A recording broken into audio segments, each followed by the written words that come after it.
There we go. There we go.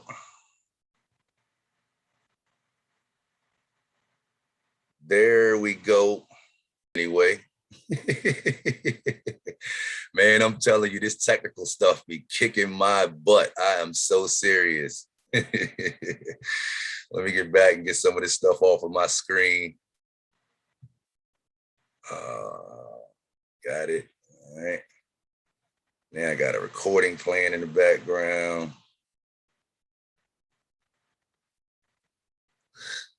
It's ridiculous. Y'all just bear with me 1 second.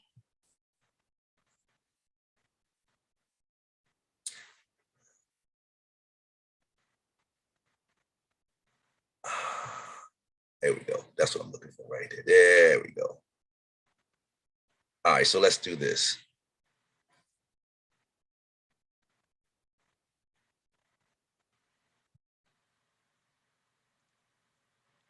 I don't know what the deal is with my computer. I really don't.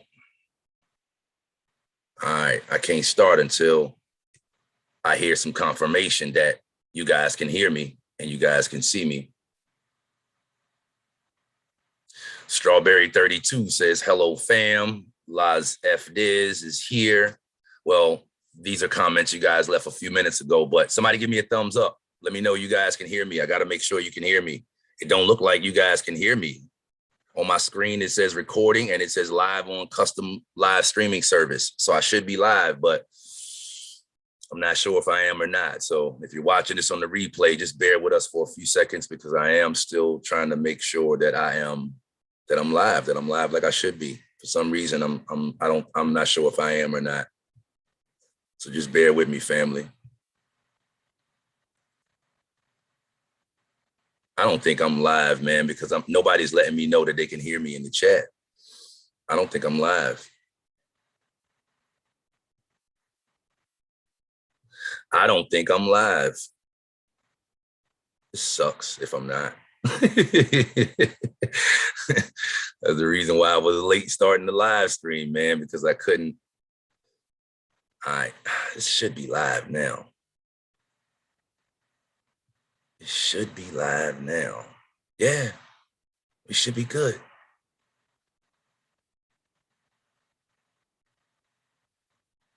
All right, it's a problem. Something's going on because I'm showing that people are here. Apache Native says, bro, you go it.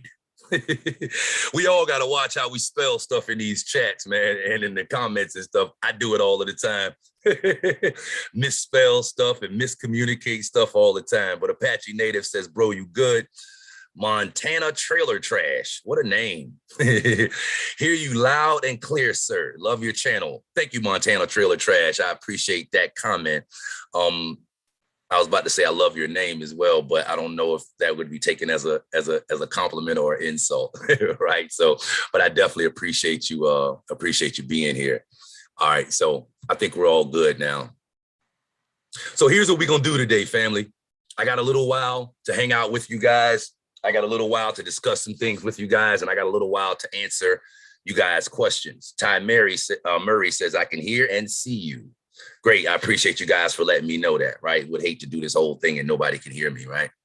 So just to recap, just really briefly before we get into it, what inspired this live stream today, $200,000 is not a lot of money as an owner operator, part 3. Just want to recap anybody that's here for the first time that hasn't been following along with this. So Montana Trailer Trash says, I am what I am. Absolutely. I love it, Montana. So just to recap really quickly, I was talking to a truck driver the other day at the fuel island. And I actually know this guy. We saw each other. He's a company driver. He drives someone else's truck. He's been driving someone else's truck for a few years now, for about 3 years now. And he's about to go owner operator, right? My camera looks fuzzy as well. I just bought a new webcam as well. I just want anyway, technical stuff. Yeah, and we were talking at the pump, and while we were just laughing and joking back and forth about what it's like to become an owner operator and to be an owner operator, we started tossing around figures back and forth. And he threw out a figure of like 225, quarter million a year, right? As an owner operator. Now, again, you know, I have no vested interest in whether this guy becomes an owner operator or not. Okay. So again, I wasn't, you know, as I was talking back and forth with him, I wasn't trying to talk him out of becoming an owner operator. I wasn't trying to scare him or any of that stuff. We were just laughing, joking back and forth, but I was really giving him my real opinion on, what it's like as an owner operator to be making $200,000, $250,000, $225,000 a year. Make a long story short, for the purpose of the people that's watching the replay and that I'm recapping this for, the guy was like, man, listen, I'm making $250,000 a year. I'm doing good. I'm living fine. I'm living great. And he was saying that in comparison to where he is right now as a company driver. Joking back and forth with him, I'm like, man, listen, you ain't making that much as an owner operator when you're making $200,000. I'm like, you know, you can make a good living on that, you know, but you got to be good with your money. It's not enough, you know what I mean, for you to just, you know, I don't think it's going to be the big improvement, immediate improvement to your lifestyle financially that you think it's going to be. Again, me and him was joking back and forth. So anyway, after we finished talking, I decided to make a video. The reason I made the video was not for him, because I could care less whether he goes owner operator or not. Okay. I made the video because I was thinking after I left, I said, you know what?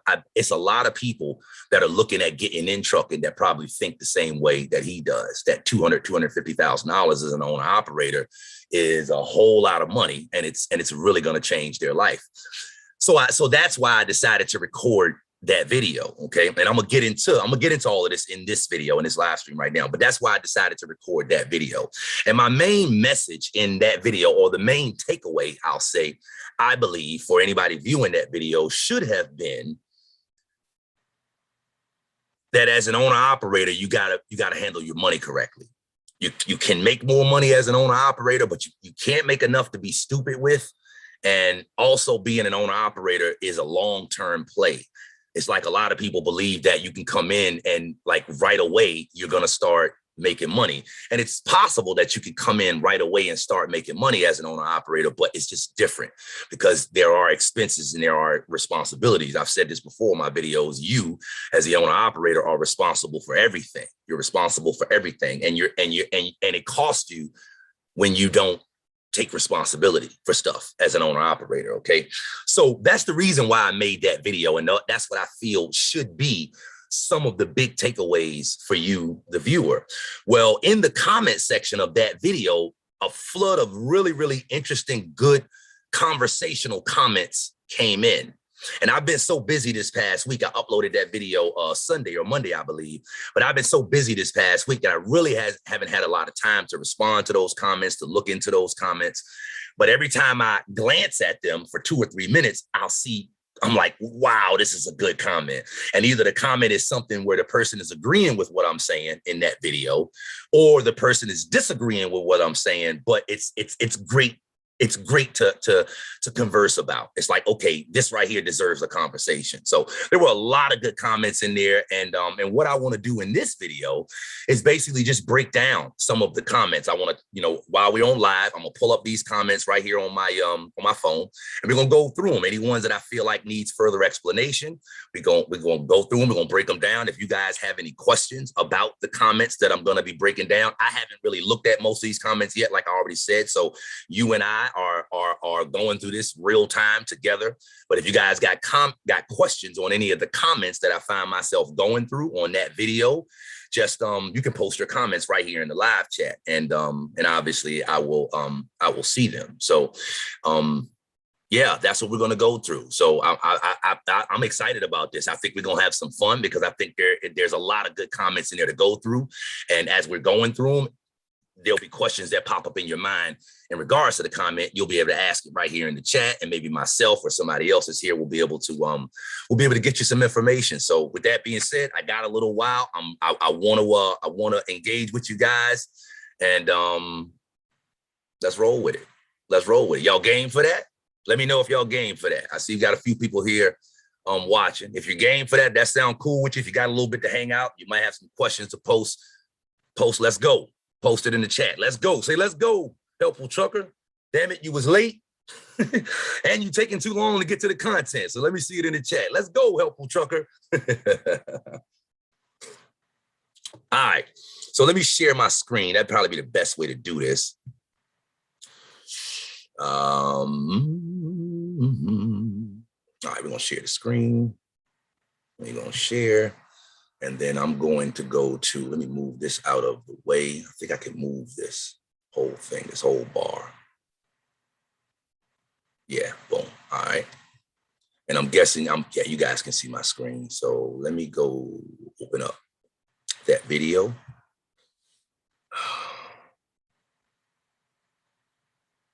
How y'all feeling today, man? How y'all feeling today? I was tempted to do this live stream later on the night. I'm thinking to myself, I'm like, man, this will probably be, it's live and it's middle of the day, Saturday. So I'm like, it's probably not going to be able to be many people on. I'm like, maybe I should do it Saturday evening. That way more people could be on. But either way, man, it don't matter. It's here for the replay. So let me go to my channel and pull up this video. Where are we? I never go on the desktop YouTube. I'm always on the phone YouTube. The desktop looks a little bit different. All right, here we go. Let me move this again. It's in the damn way. Get out the way. All right, here we go.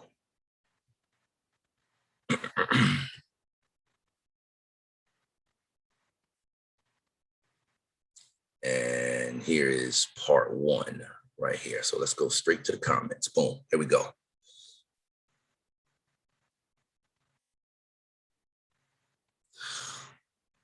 Montana Trailer. Montana Trailer. I'm just gonna call you Montana. All right, Montana. I appreciate your question. If y'all do have questions, feel free to put them in the chat. I won't keep you waiting in the chat to answer the questions that you put up. So I'll read those questions that come up in the chat as they come up, and then I'll just bounce back and forth between these comments that are here. So before I get started, let me answer Montana Trailers, Montana's question. Montana says doing great. So what's the best thing about being an owner operator? And Ken G shouts out from Virginia Beach. That's what's up. Appreciate you. Appreciate you for being here, Ken G. Montana, the best thing, in my opinion, that I enjoy about being an owner operator is the freedom, the feeling of freedom. Somebody said it in this comment, in these comments on this video that I got pulled up on the screen right now. Somebody said it. They said they feel like their own man. I can't remember whether they said that in the chat that I was in the other night. I can't remember who said that. But that's the best words to put to it. Like I feel more like my own man. Right. I feel more in control of how I can run, when I can come, when I can go, when I can stop. A friend of mine was telling me the other day about a situation that he had when he was working for a company where he was dealing with a guy. He's dealing with the same guy now as an owner operator, but it was a company that he used to work for as an employee a few years ago. He was a truck driver for the same company. And he was letting me know how he didn't like how the guy used to deal with him as an employee. And he was saying that he just went back there the other day and like the guy deals with him totally different now, obviously, because he's an owner operator. He's still doing business with the company, Montana, but as an owner operator, his relationship with that company is more the relationship of a partner. It's more the relationship of a 50-50 partnership. Any business dealings that two people have is like a partnership. But when he was working for the company, it was like it was a partnership, but he was the junior partner. And his senior partner didn't have a problem letting him know that, hey, bro, we're partners in this, but you're the junior partner. And he didn't like that. He didn't have the control over the situation that he has right now. Right now, if the guy calls him and he don't want to come, he don't go. Right now, if the guy don't want to pay him like he want to pay him, he doesn't go. If the guy don't talk to him like he want to be talked to, he doesn't go. Right.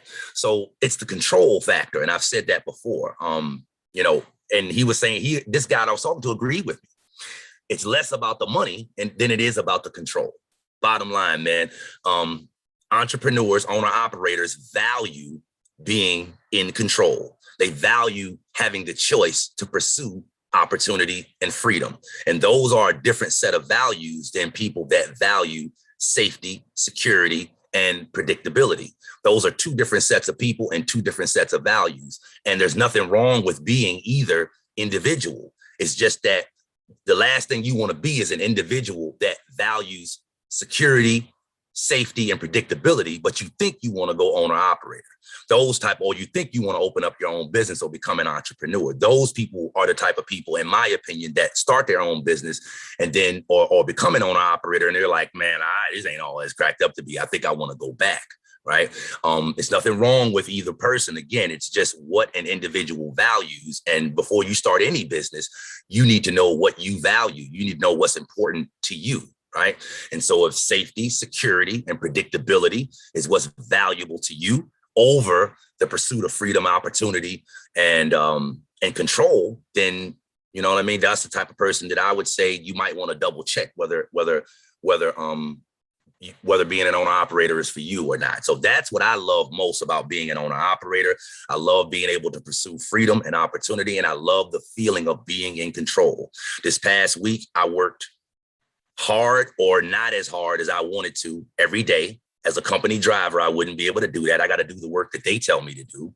And I worked hard enough this past week where by Thursday, I had the amount of work done for the week that I wanted to have fun, that I wanted to have done. So I didn't go to work Friday. I didn't have to ask anybody. I didn't have to check in with nobody. I didn't have to call nobody. I didn't have to tell nobody. I didn't have to do nothing, right? And there's probably company drivers that have that type of opportunity in front of them as well. But I'm just saying, like, you know, like this, the feeling of freedom and being in control, right? So hope that answered your question, Montana, right? It's got a couple of comments after Montana's. Montana says, thinking really hard about getting into trucking. You know, Montana, trucking is a good profession. Now, I can't say whether it's going to be good for you, you know, because it's where you come from. Right? It's what your values are. It's what you're looking for. It's what you're trying to get away from, right? All of that has to do, you know what I mean? All of that would come into the things that, the advice that you would be getting from an individual. Like if you just walk up to somebody and say, man, I'm thinking about getting in trucking, what you think about it? And they just start trying to tell you all the reasons why you should without knowing your background, where you come from, what you're trying to get, your goals. You get what I'm saying? Like, you know, a lot has to be considered. But, you know, generally speaking, I mean, hey, you know, I'm glad I got into trucking. I'm not mad about it. I'm not upset about it. You know what I mean? Trucker Man says, yep. Chris Hopkins says, hey, y'all. What's up, Chris Hopkins, man? Glad to have you here. I haven't heard from you in a while, buddy. Apache Native, invest your trucking money in Section 8 low-income properties. In 5 years, you can retire. Trust me, money in the bank is crap. I get what you're saying, Apache Native. You way ahead of where you know what I mean?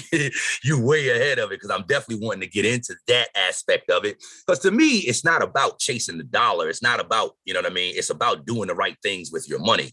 And, you know, like Apache Native is saying, you know, invest your money, your trucking money in Section 8 low-income properties. Like, think about that, right? Like, so you earn money from the truck, and, you know, as a business owner, you're going to be taxed on profits. You're going to be taxed on whatever you don't spend back in your business, unless you reinvest that money in another business. So you can take the profits that you make from your trucking business, and you can just pay taxes on those profits and spend that money on whatever you want to, your lifestyle, your living, your car payment, your house payment, and all that good stuff. Or you could do something similar to what Apache Native is saying and reinvest those trucking profits in another business.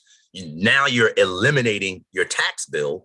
You're also investing in something that's going to produce income. So you say, where's the income going to come from? You're investing in something that's going to produce income, right? You get into those Section 8 houses, you put property management in place. Section 8, your money is in the bank. It's coming every month like clockwork. You don't have to worry about collecting rent. You got property management in place if you elect to go that way, right? Like, it's really passive income that way, right? And the interesting thing about real estate, I don't want to get off on this because it's not what it's about, but I want to invest in real estate as well. I heard something the other day, man, about a guy was talking about how the rich do it, and it hit me like a light bulb, man. Correct me if I'm wrong on this, anybody in the chat, but from my understanding of it, an individual doesn't pay taxes on a loan.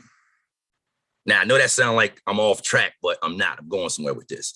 To the best of my knowledge, an individual doesn't pay taxes on a loan. You pay taxes on your income, but you don't pay taxes on a loan, I don't believe. So here's what I'm saying. Going back, I'm still dealing with your comment, Apache Native, because I think it's a beautiful comment, right? You take your profits from trucking, and I'm not suggesting anybody do this, just throwing it out there. We just talking, right? Small disclaimer. Take your profits, you reinvest them back into something, you eliminate your tax bill from trucking, you reinvest those profits in something that brings an income, right? So now you got an income coming in from somewhere else. Income from passive investments gets taxed at a different rate. Okay. You borrow against your assets. You borrow against your investments, your asset. The money is yours that you borrow because the tenant that you have in the place is paying the loan back. Think about that. You borrow money on real estate and the tenant pays the loan back. And when you borrow, again, if I'm wrong on this, somebody correct me. But I think when you borrow money against an asset or something like that, when you borrow money, you're not taxed on it. So it's like, take your profits, put it over here in something that's going to bring in income, passive income at a lower tax bracket, right? You can borrow against that asset. You don't have to pay the money back. The tenant is paying the money back, and you didn't pay taxes on the money that you borrowed. Y'all ain't feeling what I'm talking about here, man. I probably lost half of y'all with that one right there. Y'all ain't feeling that one, right? I appreciate that comment, Apache Native. Chris Hopkins says, more risk, more dollars. Oh, on to the Jets life. Question, is it better to lease your truck new or old, or to buy it out? Again, like on to the Jets life 13, I wouldn't do a lease. Period, in the story. New or old, I don't want to lease no truck, right? Now, when I say that, you got to understand the background that I'm coming from, okay? I stay intrastate. I don't go out of the state. I'm not OTR. So I guess what I'm saying is maybe a person that's going OTR across the country, all 48, you may be looking at having to have a more expensive truck, which means you might have to look at leasing something. I don't want to lease. I want to own my truck, and I want to have full control over where my truck goes, right? And when I do lease, I don't want to lease from the company that I'm going to be running through. Like I don't do that world. I don't know that world at all. I have a truck that I paid cash for. I run 450 miles a day, every single day. So it's not a piece of crap. It's not like it's not getting me around. You get what I'm saying? And I own the truck, period, in the story. That's a simple way. Like, just keep it simple. You know what I mean? So, and it's an 07, by the way. It's not a brand new truck. Okay. Chris Hopkins, I'd say if you can keep your overhead low is best. I would totally agree with you, Chris Hopkins. That's kind of the point that I was making in that first video. 200K ain't a lot of money as an owner operator. The objective is not to continue chasing a higher gross income. You can work yourself to death. Like, it's companies out here, as far as I'm concerned, that'll run you as much as you want to be ran. All right. So, you can either chase more gross income, or you can focus on doing the right things with the income that you're making. And one of the things that you need to do is keep your overhead low. And the way that you do that is by what I just now rolled out, right? Like, for me, paying cash for a truck, I don't have a truck payment now. Right? I would assume a lease payment is going to be more than a truck payment. Not 100% sure, again, because I don't know that world, but that's how, right? That's what we're talking about, keeping your overhead low so that you can keep some of your profits. I would say the best way to do that is to put yourself in a position to pay cash. But again, if you got to buy a 50, 60, 70, $80,000 truck, you may not be in position to do that. So all things are relative. When people are saying that they make more money going OTR, I mean, okay, well, all right. I don't want no $80,000 truck. Sorry about that. I want to keep my overhead low. Montana says, my brother is an owner operator, runs log truck. I was just wanting to get another perspective about the business. Well, I run the sister to log trucks, Montana. I do a chip truck. You can call it a chip wagon. That's what people call it, a chip wagon. So, log trucks bring the logs into the mill, and then the logs get chipped up, and then they get put on a chip trailer or a chip wagon, like what I pull around. So, yeah, logging is cool. A lot of my family does logging out here where we are. James says, I'm trying to use trucking to buy my freedom. I want to use this money to get into real estate. That's one of my goals as well, to get into real estate, James. Apache Native got 25 doors in 2 years. Yo, I just bought this Zoom. Oh, and by the way, I see there's a few of you guys here. If you haven't clicked the like button, definitely do me a favor, click the like button right now for me, okay? But I just bought this Zoom PodTrack P4. It's an audio recording device. Essentially, I run my mic into this recorder and run this recorder into my computer. And what it allows me to do is use a sound pad in the middle of this recording. So I can put in sound effects like a gunshot or like a bomb or whatever. And I was trying to hook it up before I got on today so that when somebody dropped a bomb, hit me with a drop the mic moment, I can hit them with the gun. Bah! And where's that comment at just now? That would have got one. That would have got one. Apache Native got 25 doors in 2 years. Wow, that would have got a gunshot right there, my man. I love it. I love it. I've said it before. To me, in my opinion, one of the first things that you need to be looking at doing when you get in trucking is putting yourself in position that you don't need to be here. That don't mean you're going to leave. I love trucking. It's a great way to make money. It really is. That don't mean you're going nowhere, but that just means that, generally speaking, it's the people that need it to happen that always lose in negotiations. If you're needy in trucking as an owner operator, you're going to be abused by everybody. If you're needy as a company driver, when you first come into the industry, you're setting yourself up to be abused by everyone. So you want, in my opinion, you want to put yourself in the position as quick as possible to get those dollar signs out of your eyes, because the whole industry sees them. Okay. And as soon as you get yourself to the point where you don't need it, you got a different swag. You got a different way of doing things. You got a different way of doing business. You can afford to park your truck if rates go in the dump. And I won't even say that. You can afford to park your truck if you don't want to run it for whatever reason. I'm tired. I don't want to get up. Rates are no good. That guy over there don't know how to talk to me no more. Whatever it may be. It goes back to that big C word, control. That's what it is right there. Like, that's it right there. Like not having to take sugar honey iced tea from nobody. Going back to Montana's question, that is what I enjoy about being an owner operator the most. So Apache Native, get another gunshot. Bah! Ken G says multiple streams of income, 100%. Chris Hopkins, are you going on strike on the 31st? That's the word on the streets. Nope. I ain't heard nothing about a strike, man. I hear about them every now and then. I asked my brother that same question. My brother's an owner operator for 30 years. I've said that before. I asked him that same question last year when drivers went on a strike. And he was like, man, I ain't doing that. I ain't doing that. So, I mean, kudos to those that are going to participate in it. I don't know what it's about. It's probably about protesting something wrong that's being done against truck drivers. That's probably what it's about. And I probably need to participate in it, but I don't have any plans on it. Great question, Chris Hopkins. Chris Hopkins says it's a write-off. What are you talking about, Chris Hopkins? You ain't talking about the strike is a write-off. That ain't what you're talking about, I'm guessing, right? Carlos Aguirre, my friend, good morning. Greetings from Ecuador, South America. Yo, let me take a few minutes to do this real quick. Y'all want to shout out my international audience. I don't have it right here in front of me, but Ecuador is in the house. Shout outs to Ecuador. Trinidad in the house. Where else? I can't even think of none of the foreign places. Mexico, Canada, other places down in South America. Australia is checking us out. I can't think right now of any of the other international audience that gives me props on this channel, but kudos to you guys, man. Appreciate you being here, Carlos, man. I didn't know you were in Ecuador, South America, bro. Glad to have you here. Ty Murray, I'm working on getting my CDL based on the info that you share. When I start driving, I may not get the routes and or pay I would like right away. Having 3 kids, 5 and under, what route do you think I should go? Let me make sure I understand or do the best to understand your question, Ty. I'm working on getting my CDL based on the info that you share. When I start driving, I may not get the routes and or pay I would like right away. Having 3 kids, 5 and under, what route do you think I should go? What are your options, Ty Murray? I mean, like, what are your options? Like, that's a vague question. Like, what route do you think I should go?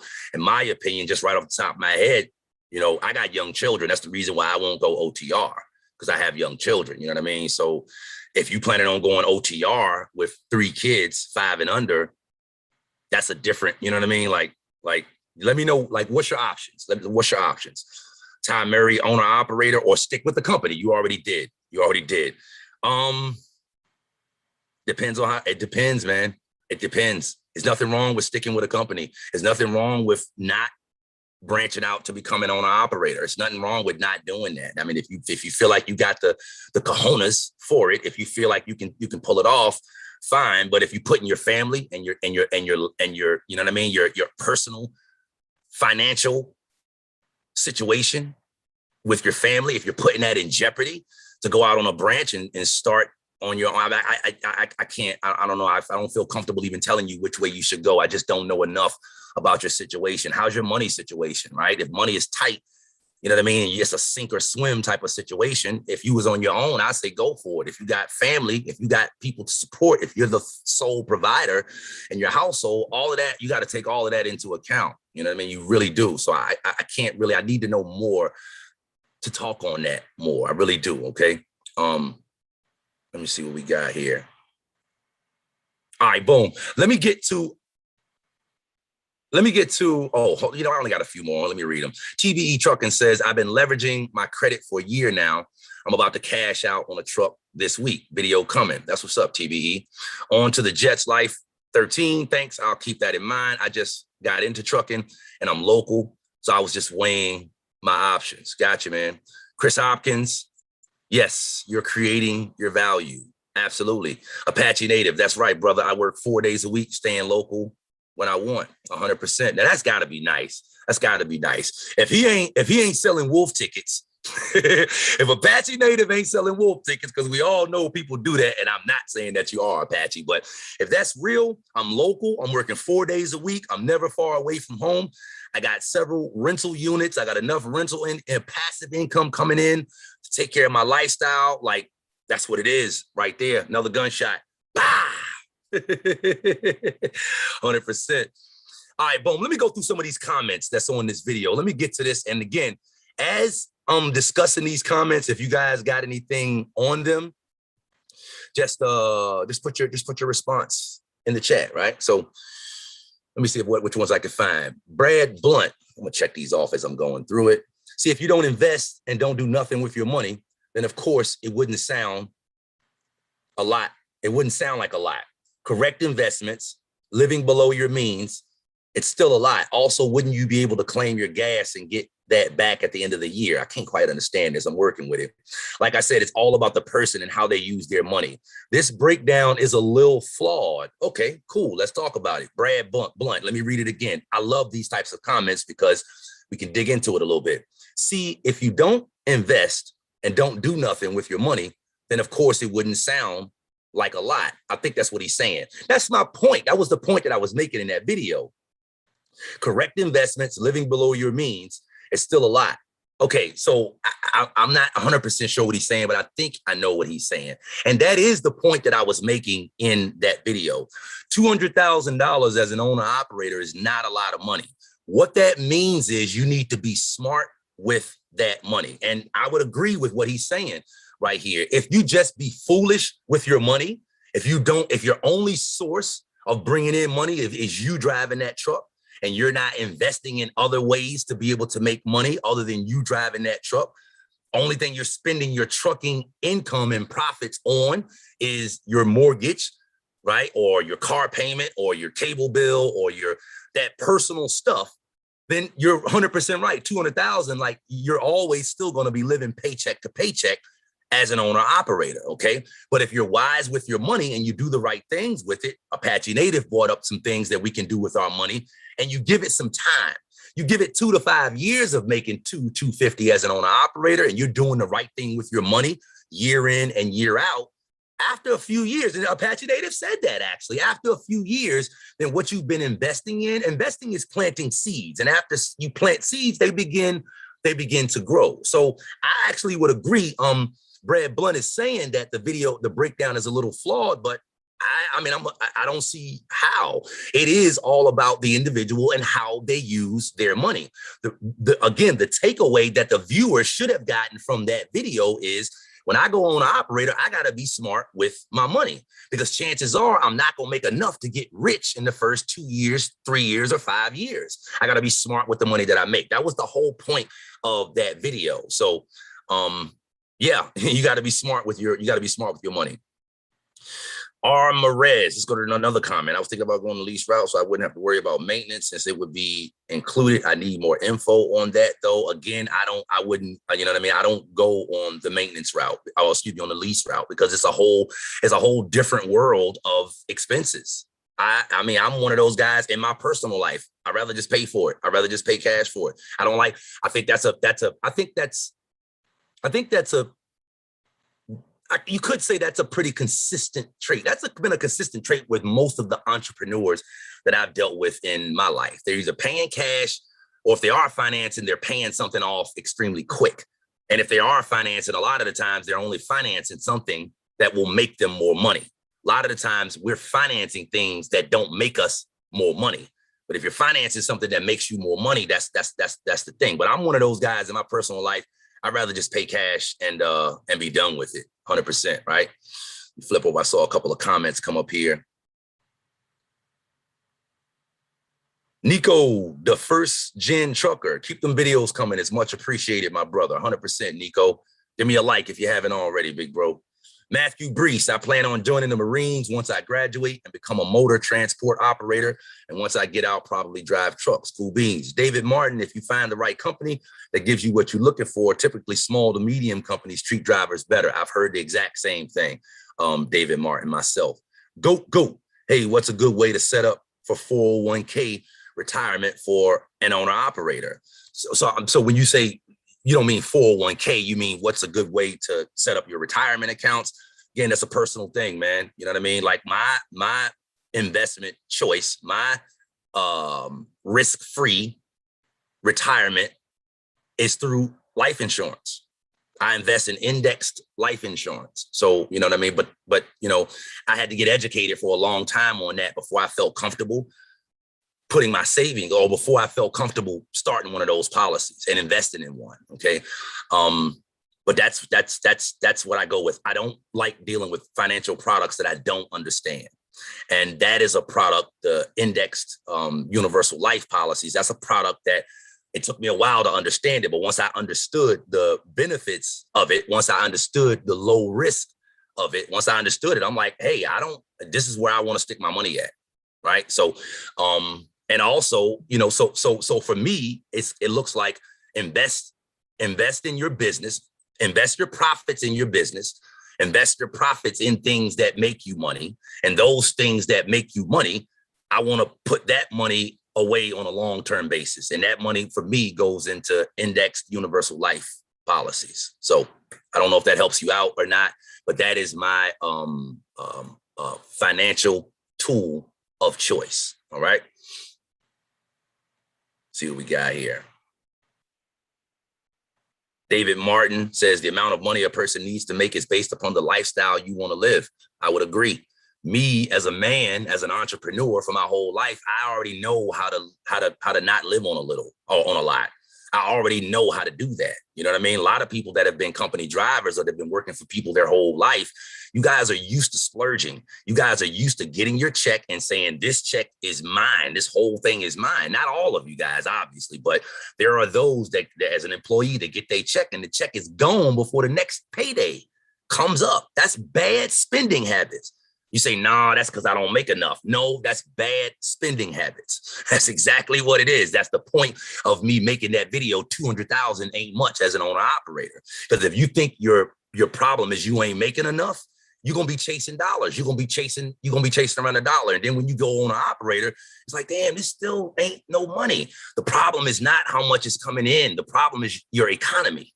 The problem is your economics, right? So it is what you do with a dollar, 100%. Jacques Retro. How hard is the learning curve going from driving a metro bus, articulated bus, to a tractor trailer?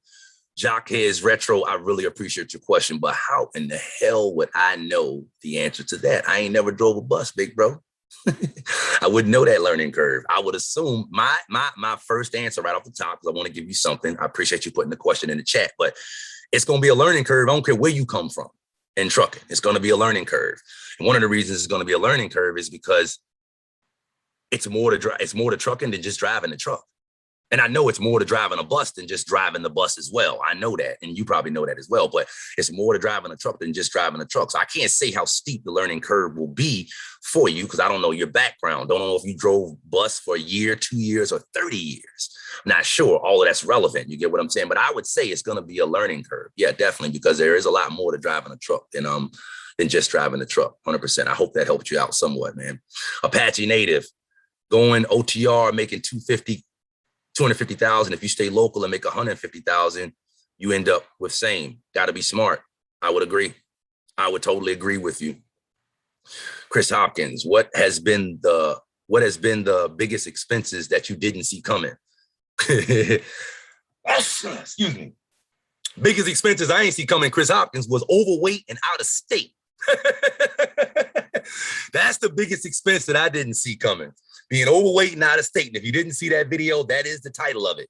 Overweight and out of state. They hit me with a ticket, $1,750. So that was the biggest expense that I've had right now that's like, damn, you know what I mean? But it's all good though. Ty Murray, it's kind of a sink or swim, but fam and I are willing to take sacrifices. I just know starting out, I may get stuck doing OTR. That said, will it be best doing OTR as owner op or with company? I would say it's definitely going to be best doing, in my opinion, it's going to definitely be best doing OTR as an owner op. OTR as a company, you go where they say go and you come back when they say come back. Owner operator as an OTR, you go and you come back when you want to and you go back out when you want to. It's a control piece. It's back to that control piece. I don't need nobody to tell. I don't want anybody to be able to tell me you can't come home. What? Oh my gosh. You just lost me right there. And as a company driver, it's like that's liable to happen. You know what I'm saying? That's liable to happen. Not the company treating you bad. It's just that when you work for somebody else, you work for them. You're on their time. You know what I mean? So if you go on OTR, I would say I would be happier as an owner operator. Now, that being said, I want to say something else about your comment. You said it's kind of sink or swim, but fam and I are willing to take sacrifices. I just know starting out, I may get stuck doing OTR. So are you saying that you're looking at just going out and you're deciding whether to, you're new, but you're deciding whether to be owner operator or company? It sounds like you might be saying that. You say, I know I may get stuck. I just know starting out, I may get stuck doing OTR. So if you're just starting out, I would recommend that you work for somebody first before you go owner operator. Now, if I'm, you know what I mean, if I'm not understanding what you're saying, feel free to straighten me out. But yeah, I would say if it's a choice between going OTR as a company or as an owner operator, I would be happier as an owner operator. But if I was new and just getting started, using your words, I don't think I would want to go owner operator. You know what I mean? And I'm guessing you probably got your money right already, but I would want to learn on somebody else's dime. I would want to make mistakes on somebody else's dime. I would want to find out where the good paying places, where the good paying freight is and is going. I'd want to learn all that stuff as a company driver. I'd want to find out where the cheaper fuel prices are in the country as a company driver, right? I'm getting sent here, I'm getting sent there. And I notice when I go here, fuel prices are higher or lower, or I notice when I go here, my company can't never find no freight coming out of there, or freight coming out of there, it doesn't really pay that much. I'd want to find out all of that stuff as a company driver. Because you're going to have to learn that stuff when you go owner operator. Only difference is when you go owner operator, you know what I mean? You playing with your own zeros at that point. So hope that helped you out somewhat. All right. All right. So I want to get back to these comments on the video because we've been on here for 52 minutes and I ain't even went through the comments on the video yet. All right. All right. Let's get back to that. If you haven't smashed the like button yet, smash the like button for me, family. All right. Trucking with gratitude. I thought this was Dave Chappelle. All right, boom, here's a comment for a guy where somebody is talking, all right? Okay, boom, this is lovely. Army Beef, 68, let's get into this comment. Oh, this is a good comment. I like this one right here. Okay, so even before watching this video, you're telling me that you made 200K, but after expenses and taxes, you only made 20,000 or 15,000. First of all, that is incorrect. Army Beef 68. That is not what I said in that video. Okay. I didn't say after expenses and taxes, I only made 20 or 15. If you remember in that video, I took out personal income. Oh, let me watch the words that I use. I took out 50,000 out of gross income from the business to pay the driver, which is the owner. I took that out. Okay. So it's not that when you say after expenses and taxes, you only made 20 or 15. No, I made 50 as a driver for my own company. And then what was left over in the company, in the business, after all business expenses was paid, was $24,000. So the way that you perceive that, or the way that this person right here, Army Beef, is wording that is incorrectly. You're telling me that you made 200K, but after expenses and taxes, you only made 20 or 15. No, what actually happened in that video was after the fuel, the maintenance, the truck payment, and the insurance came out, we put that guy at 200K. And after all that stuff came out, it left 94. For now, if you're being taxed as a sole proprietor, you're going to be taxed on all business on your gross income after all business expenses. In that example, in that first video, that figure was 94,000. So you're going to pay 20% of that of your net income, which was 94,000 in that video. You're going to pay 15 to 20% of that in taxes. And that's your tax bill. The 50,000 that I said in that video, I'm going to take this out to pay the driver. You don't have to pay separate taxes on that 50,000, not when you're being taxed as a sole proprietor. That 15 to 20% of your net profit, the 94,000 that I talked about in that video, that is your entire tax bill for that income that you made. So you actually made $50,000, and then there was another $25,000 left over in your business after all business expenses and taxes were paid. So just want to get that first sentence straight, that Army Beef misinterpreted there. His next part says, I think not. I'm getting sick and, oh, this is getting good. I love this comment, okay? I'm getting sick and tired of hearing people who make money say they don't make money. There's another driver's channel where this dude has a Cadillac SUV, a huge 4x4, another commuter truck, and a home, not a studio apartment, not a junior one-bedroom apartment, not a one-bedroom condo, not a mobile home, not a manufactured home, an actual home with a backyard and everything. It's clean, has multiple kids. The kids have what they need. They have all the toys they want. In fact, they have so many, they cover their entire bedroom floor. They're not wearing hand-me-downs. They're not begging for a new toy because theirs is broken. They're healthy. They're happy. Wife is beautiful. House is well-maintained. Kids have clothes on their back and food in their belly. And I'm guessing he's saying that this is another guy that he knows of that is saying that he don't make much money, but this is what the guy has. His next sentence says, most I've ever made in my entire life is 53,000, and that's before taxes and expenses. So try paying bills on barely 30,000. I would beg to make what you people make. This is a beautiful comment, and I really appreciate this comment right here, right? So Army Beef. It's not that we're not making money. I said on 200,000 ain't a lot, or it ain't much as an owner operator part 2. I said on that video, I make good money. I said that on that video. So it's not that owner operators don't make good money. It's just that owner operators, how can I put it? One, it takes time. It's not a short-term play. It's a long-term play, okay? Second of all, it's being smart with your money year after year on a consistent basis. It's not having a good year that led this individual that you're describing in this comment. It's not having a good year that got them all that stuff. I would argue that it's not a good 2 years that got them all that stuff. It's being smart with their money. It probably was and that was a habit that this individual that you're describing probably had before he ever became a truck driver. There's a lot of things to factor in to this. Is this individual, well, you said he had a wife. You said this individual has a wife. Does the wife work?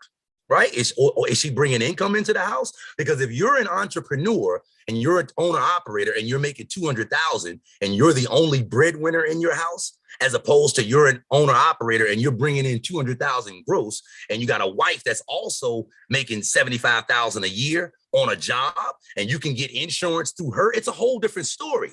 It's a whole different story. So I would say that all of that goes into what this individual that you're describing here has been able to build. I'm gonna still say the same thing though. It ain't enough to be stupid with. Okay, it's not enough to be stupid with, all right? You say most I've ever made in my life is $53,000. There's a guy on that has a YouTube, that has several YouTube videos. He's not a YouTuber, but several YouTube videos have been done on this guy. And he's an older guy. I cannot think of his name at this point. He's an older guy that retired with, I don't know how many millions of dollars, but the guy says that he has never made over $14,000 a year. He's never made over 14 grand a year.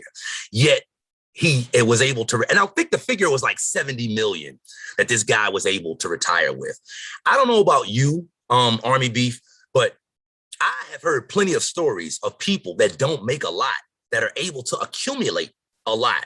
And the formula is simple. It's difficult, but it's simple. Live on less than you make. Don't spend the difference on stupid things. Spend the difference on things that increase your income. It really is just that simple, right? It really is just that simple. Live on less than you make, right? And the difference between what you make and what you spend that money on things that make you more money. I can't really, like, it's just that, you know what I mean? So all of us that's running around out here with credit card bills that we owe, and we've put things on the credit card that don't increase our income. Like, we've bought consumer goods on a credit card. We borrow money to buy things that don't make us more money. I'm not saying that this gentleman does that. I'm saying bad spending habits. 200,000 is not enough to have bad spending habits. That's a good way to put it. 200,000 as an owner operator is not enough to have bad spending habits. Okay. So this gentleman says, I would love to make what you people make. It wouldn't help you any if you haven't learned to do the right things with a dollar. Most of us, without even trying, as we make more, spend more. That's what most of us do. Most of us, as soon as we get a raise on our job, the last thing that we go to our job and we get a raise, we don't say, all right, I can afford to save 50 cents more now per hour, or I can afford to save $1 more now per hour because we just got a dollar raise. We say, oh shit, I can afford that car payment now. I can go out and buy another TV now. I ain't saying y'all do that, but I see people do it all the time. Like, I can go out and buy a new car now because I got a raise. No, right? So I'm just making the point that it's bad spending habits. And that was the point of that video about $200,000. It's not enough to have that's not enough money to have bad spending habits. You make $5 million a year, maybe you can afford to have some bad spending habits. You make it 200 grand a year as an owner operator, you ain't making enough to have bad spending habits, 100%. So just wanted to break that comment down from Army Beef. Let me see what we got over here in these comments on the video. See what we got. Several in here. I got to back up just quite a bit. David Martin, yep, need financial discipline. You're not going to be successful as a business owner if you don't have financial discipline. You're going to make a lot, I've done this. You're going to make a lot of money and you'll look around at the end of the year and say, damn, where did all the money go? That's what happens to people, to a lot of entrepreneurs. Like, making money and knowing what to do with it is two totally different subjects. And you can start learning what to do with money. You should start learning what to do with money as a company driver. If you learn what to do with your money as a company driver, you may be like, I don't need to go owner operator. I don't need to do it. All right. You may come to that conclusion. Jacques Retro, 9 years. I don't know what you're responding to, man, because it's been so long since I read your last comment. Trey Nino, best thing I did was go to school for diesel mechanic. No fear in my own maintenance. 100%. 100%. That's what I call an angle. That's what I call an angle. Whenever somebody is going to start a business, I said that in a video before. Like, what is your angle? You're looking at starting your trucking, becoming an owner operator. What is your angle? And you say, well, what do you mean by that? So what that means is, okay, you're going to become an owner operator, but you don't have an angle. So why not start an ice cream shop? Like, why not start a flower shop? Why not start a lawnmower business or a lawn care business? Because I don't have no knowledge of those industries or those businesses or how to make things work. That's what I mean by what is your angle when you get into trucking. If you know how to work on trucks already, that don't mean you're gonna be able to get yourself out of every bind. But now I would refer to that. That's an angle. You got a leg up on somebody that doesn't, right? You got a leg up. If you, you know what I mean? You already in. You know where the good money is, or like any of that can be an angle, right? You know where extremely cheap truck financing is, or you know where to get great deals on a truck, or whatever the situation. Any of that information that you can learn, I would say, is an angle. So like you become an owner operator, but like it's like, you know, like what is your angle? Okay. And if you don't have one, it's just like saying, well, why not start an ice cream shop? Because I don't know enough. Well, maybe you need to take that same approach to trucking. If you ain't got an angle, maybe you need to get one, because it's just going to increase your chances of being successful once you become an owner operator. I hope you guys are following that, right?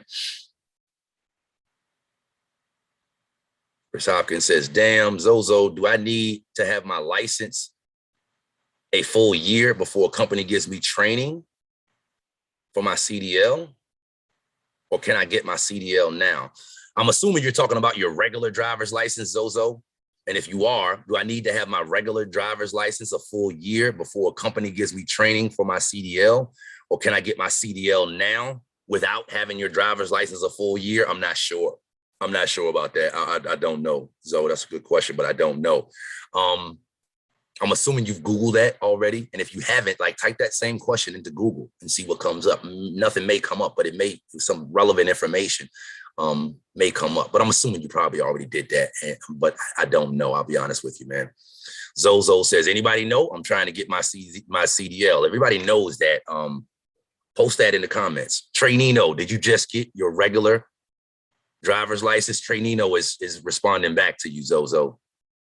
James, I'm gonna have to check out the index life insurance policy. Yeah, I mean, that is that's what I do as an independent. That's the product that I chose to go with, 100%. Jerry Perry, some companies will train you without a license. A lot of companies will require 2 years of experience before their insurance will allow you to work for them.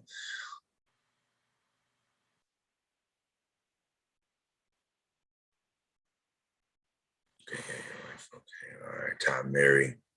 Good looking out, brother. I think sticking with the company for reasons you mentioned is the right path. I'm getting in this career because I love traveling and sightseeing. So why not get paid to do it? I totally get it. I 100% get it. Leroy Merlin, this is an alert.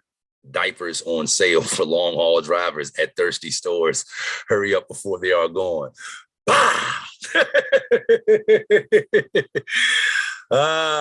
Nico, the first gen trucker, that was on Dave Ramsey's show, 100%. Some of the stuff I talk about is from Dave Ramsey. Bob C, just got my CDL with all endorsements. No experience though. LOL, like your channel. Appreciate you being here, Bob C. Michael Stallworth, what's your thoughts on Schneider for a beginner, like at Bob C? I see good jobs that they send through my email. I can't tell you about that, man. I don't have any experience with Schneider whatsoever. I can't even speak on that at all. If anybody is here that can address his comments, though, feel free to post it in the chat. Bob C, I live by a copper smelter. I'm going to see about bringing raw material to them for use, like for companies. All right, boom. So let's get back to the comments here, family. Let's get back to the comments on this video. Bang, and I ain't even see it. Who cares said it? Who cares said exactly what I was just talking about in regards to this guy Army Beef's question. Who cares said no. After expenses, he has about 74 left. 100%. He pays himself a $50,000 salary and then leave 24K in the business to decide whether he wants to grow his business or invest those profits elsewhere. Bang. You got that on light. And give you a heart. Who cares? 100%. Because again, Army Beef said that you know, he just interpreted that all wrong. Okay. Henry Rivero, there's a lot of good comments on here, family. So I'm gonna try to just keep it rolling through here. Unfortunately, most of the owner operators are not making enough money after expenses. To make okay money, have to be over 300K per year. That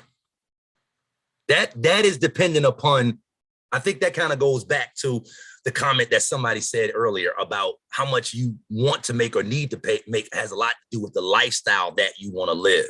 Because I kind of disagree with this comment that Henry Rivero says here. To make okay money, you have to be over 300K per year. But again, that's just based on what I feel like I need to live comfortably at home versus what Henry Rivero may feel like what he needs to live comfortably at home. This also has to do with how an individual is set up.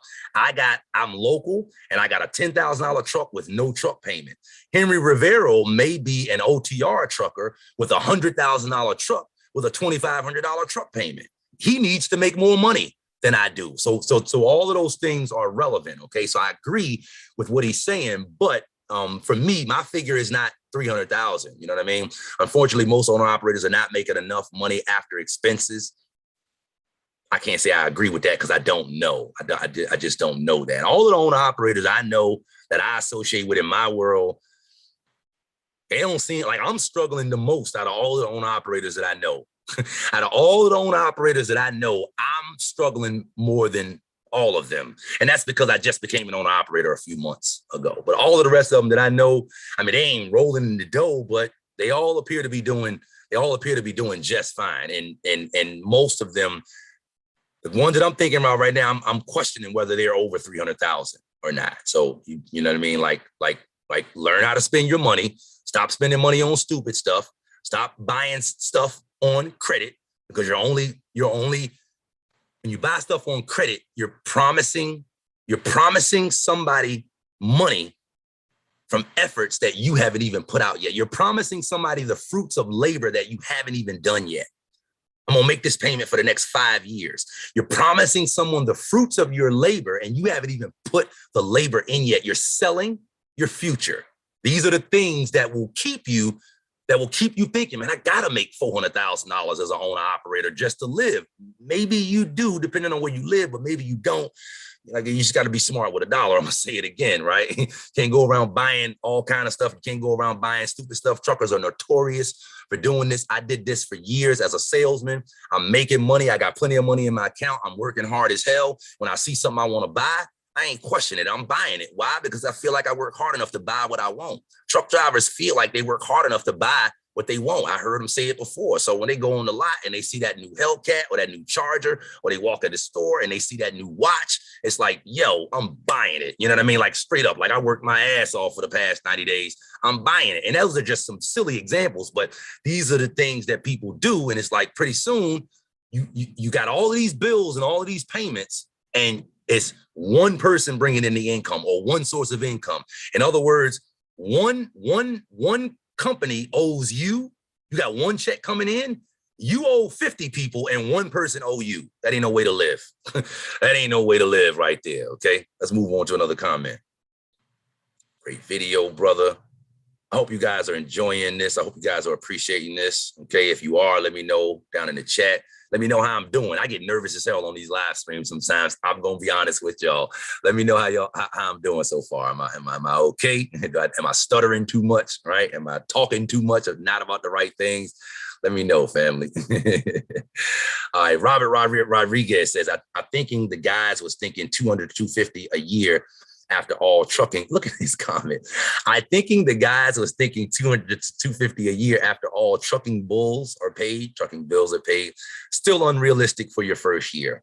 I ain't arguing with that, man. It's some people act like trucking or becoming an owner operator is different than a traditional business. Or let me say that another way.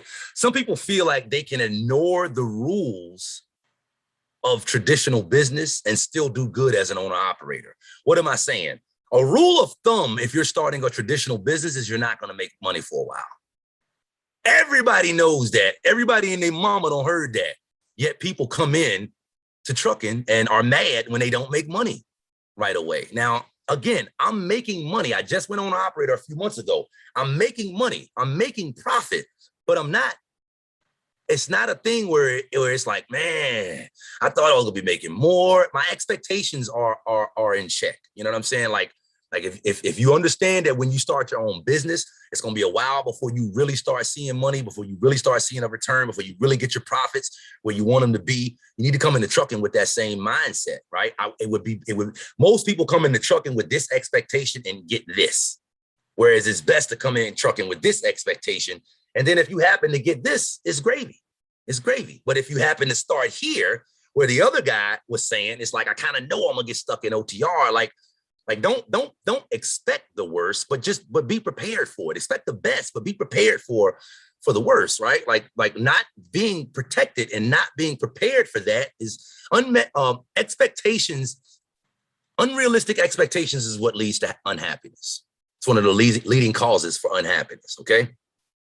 When you got down, Joppa says, let's keep rolling through these comments. When you got down to 100K, I was like, nope, no good anymore. LOL, 100K doesn't sound like much nowadays. That was the point of me putting that video up. Back in the days, 100K, but I'm talking about back in the days, like when I was a kid, like back in the 80s and in early 90s, mid 80s, late 80s, 100,000 was like, oh, man. At that time, you look at individuals that make 100,000, or you look at what you think you could do with 100. It's like, boom, man.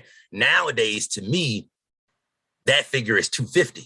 You look at 250 and it's like, man, but it's not as much as, you know what I mean? Like it's you keep your overhead low. You got to be smart. That's the whole point that I'm making. Okay. I don't want to keep acting like I'm saying that $250,000 ain't a whole lot of money. It is a lot of money, but you got to be smart with it. Okay. Strong at the Rim says, can you please make a left turn and right turn video, please? Thanks. Strong at the Rim, ain't no way that's gonna happen. I think I know what you're talking about, because I watch the Riding with Dave channel sometimes, and he has those cameras hooked up, right turn and left turn. Bruh, that ain't gonna happen. I appreciate your comment, but that ain't gonna happen. The green screen, the OBS that the other viewer was saying, man, we got to get you on green screen and OBS, step up your live streams. Won't be no right turn, left turn videos, cameras hanging out the window and green screen and OBS and all that stuff. When the hell I'm going to drive the truck, setting up all that stuff? You know why I'm here. I mean, I know people that's netting 20K a month after all expenses. Don't know what that means. I'm not sure. I won't even try to elaborate on it. 29 says fuel could be higher. Damn right, it sure could. Hassan Rudd, dude, from the time you said 60K in fuel per year, I was already thinking 200K gross really isn't that much. Hey, it's expensive out here to run a truck. I would agree with that. And again, this is not to deter anybody. It's not like, man, you know, I don't want to be an owner operator no more. It's for you to rethink what you think 200,000 really is. That's the purpose of this, for you to rethink what you think 200,000 really is. Mikaya, you forgot fuel tax per state he run though. And the only reason I didn't put fuel tax in was because this driver he gonna be running just like I'm running right now. The guy was actually doing wood chips. He's just a company driver. He also said he's gonna be staying in the state of Virginia. So if you're staying in state, you're not doing fuel tax. That's the reason why I didn't include that. But that goes back to OTR, a person running OTR, doing fuel tax. They got a $100,000 truck. They got a higher truck payment than I have. And they also have fuel tax they got to pay for every state that they run through. Again, an individual with that type of operation does have to make more. They have to make more. They have higher overhead. If you got fuel tax per state he run through, and state tax and medical insurance for his personal family, 100%. I didn't include, I didn't include state tax. And I didn't include, he's right, you're 100% right. I didn't include state tax, but I did say that there were other taxes that were going to have to get paid. So self-employment tax is 15% of your net profit in your business. But I did say 20%. That's why I made the tax bill 20%, because there's other taxes going to have to be paid. And there's probably going to be more than 20%. So yeah, I agree with this gentleman right here. You could say he's in the negative, right? Sean Thomas. Why are you paying $60K per year for fuel out of your $200K? This is a good comment too. I saw this one earlier in the week. The shipper and the receiver pays the fuel cost for the load to be transported. Need to know, please. That's a great question, Sean Thomas, because when I read this comment, I'm like, okay, obviously that's what happens with some people, which I guess kind of makes sense if you're, OTR regional or whatever, OTR owner operator, right? Like the shipper pays the fuel costs. Not really 100% sure because I never done that. But with me, with how we run, with how I'm set up, that's not how we do with the chips that I'm running in the broker, right? Like the broker pays X amount of dollars per pound or per ton to drop wood chips for a load of wood chips, which is what I haul. I bring, as the driver, as the owner, I bring the truck, I bring the tags, I bring the insurance, I pay for the fuel that goes in the truck, right? That's what I pay for.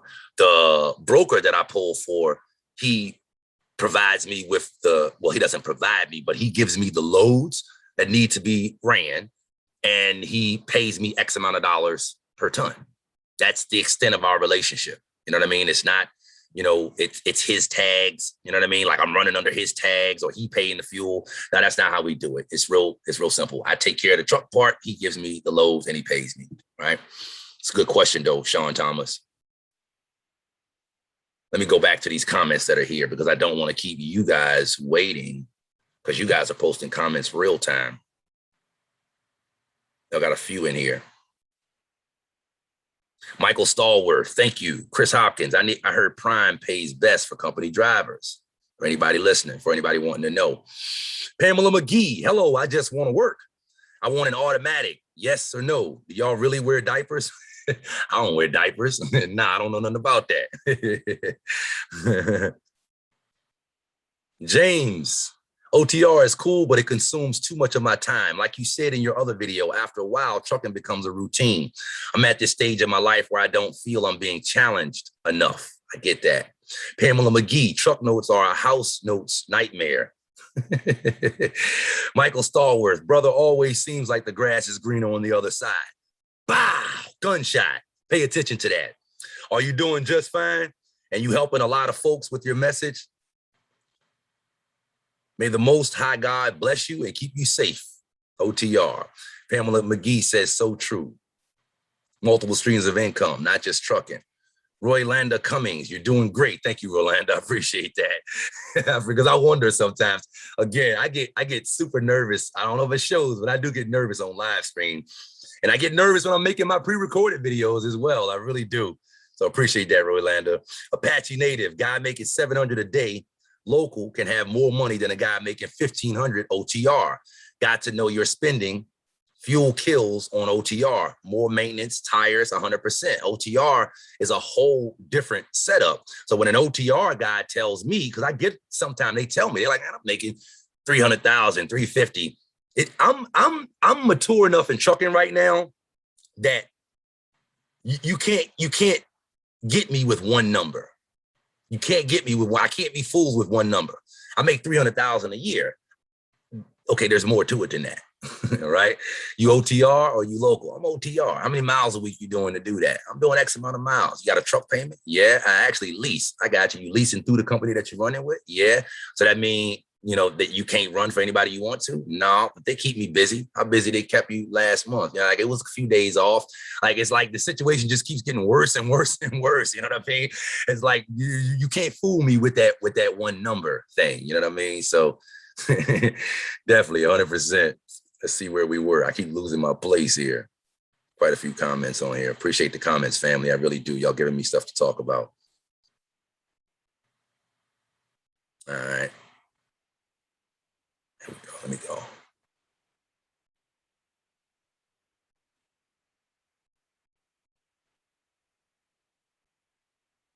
Jesus. Here's a comment I missed. Jacques Retro. I'm making 36 an hour now as a bus driver. We're driving for a company result and a pay cut. How many hours you getting? You get what I'm saying? Like, Jacques, like, I don't know. You know what I mean? And by the time I get down to your response, I'm probably gonna forget your question. I'm making 36 an hour now as a bus driver. You might be taking a pay cut. You might be. You might be. It's not definitive though. Well, I won't say that. Would driving for a company result in a pay cut? Yeah, it might. Like 36 an hour. Like, no, as a business owner, here's what I'm wondering. What the hell? Where you going? Why are you going anywhere at $36 an hour? I'm assuming it's at least full-time, 40 hours a week. What, 36 an hour? Where you going? God damn. Where you going, bro? 36 an hour? Hassan, you thinking about going to work for a company? It's a good question, man. I can't necessarily answer that. I ain't never drove for none of these companies that you probably gonna be looking at pulling for. I would think, yeah, you might. I ain't gonna say definitely, but you would take a pay cut. But again, I don't know how many hours you're doing. I have no clue, right? And I don't know whether you're getting that year round or not. I have no clue. You know what I mean? And Tom Mary says, need diapers at my house.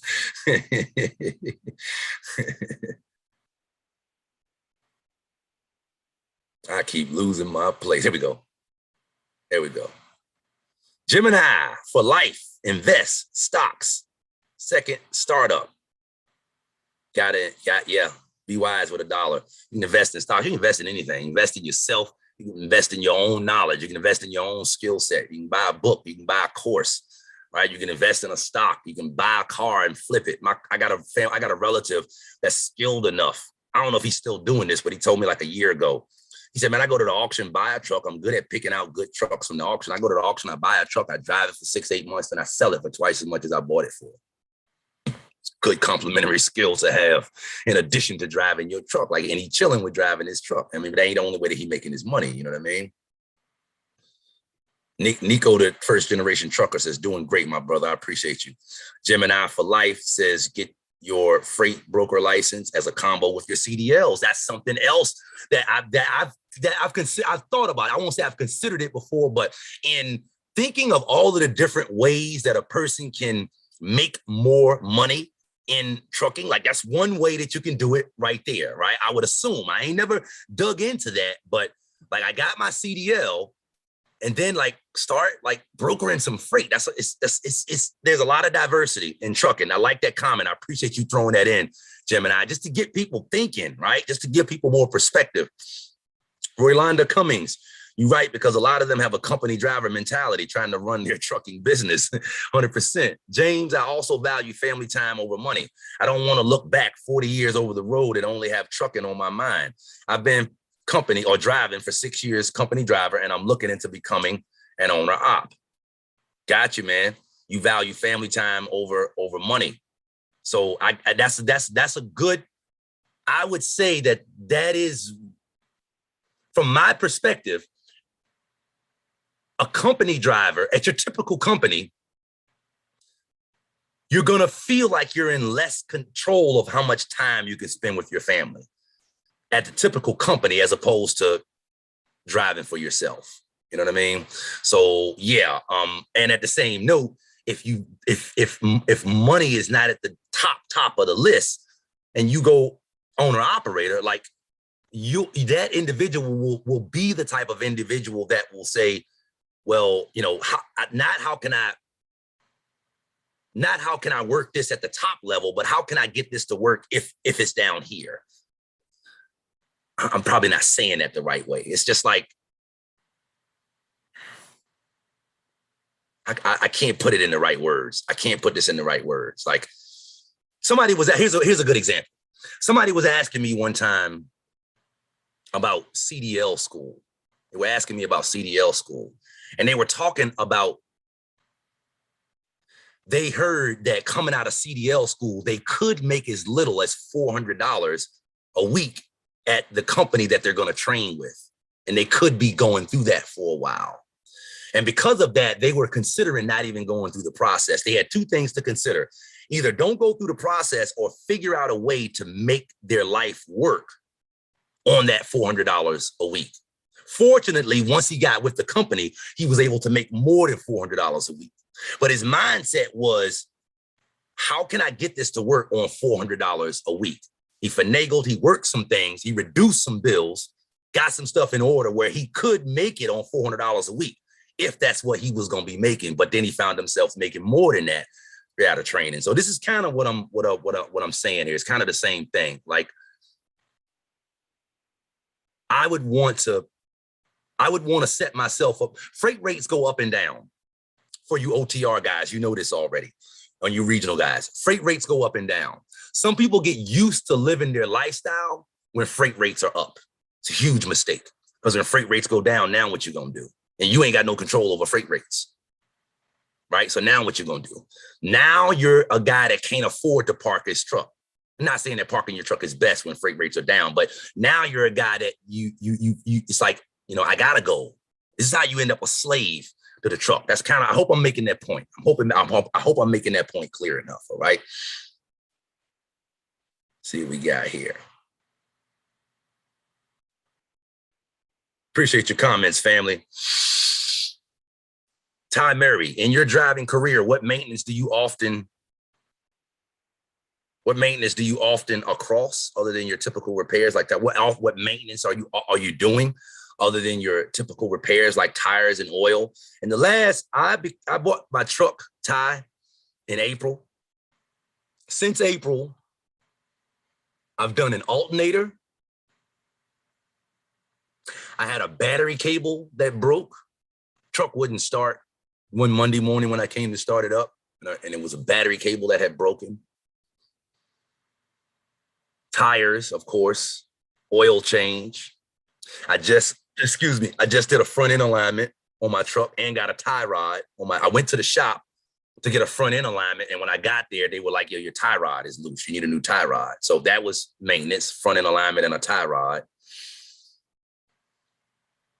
I had to get a wheel seal repaired, had to get a wheel seal fixed. I need to get a couple of shocks for my truck right now. That's the type of stuff that I've been doing since I got my truck. So I don't know if that answers your question or not, but yeah, that's the type of stuff, that's type of maintenance stuff that I've been doing on my truck since I've been in it, right? Where's that last comment at? Chris Hopkins, new F-350 costs $80K now. Yep. Yep. Pamela McGee, too late once you get a truck on time, especially 84 months, 100%. What, that's 6 years? It's freaking crazy. 6.5 years, 5.5 years, something like that. Roylinda Cummings, that's why you need to know what it costs per day to run your truck when doing loads or running dedicated freight. Know your numbers is what she's saying, 100%. Roylanda, I don't know, I'm assuming that's a she. If it's not, I apologize. Aaron Jeffrey, some companies pay some of the fuel costs and some shippers don't. Or the broker is keeping that cost half the time. At least that's how it was when I worked at CRST in 2019 as lease over-the-road operator. Got you. Some companies pay some of the fuel costs and some shippers don't. I got you. Appreciate you breaking it down for me, Aaron. Baminda boy, hi, bro. I've been driving for 1 month now and wanted to buy my own truck. I have a lot of experience out of the country. How long can I drive before I buy my own?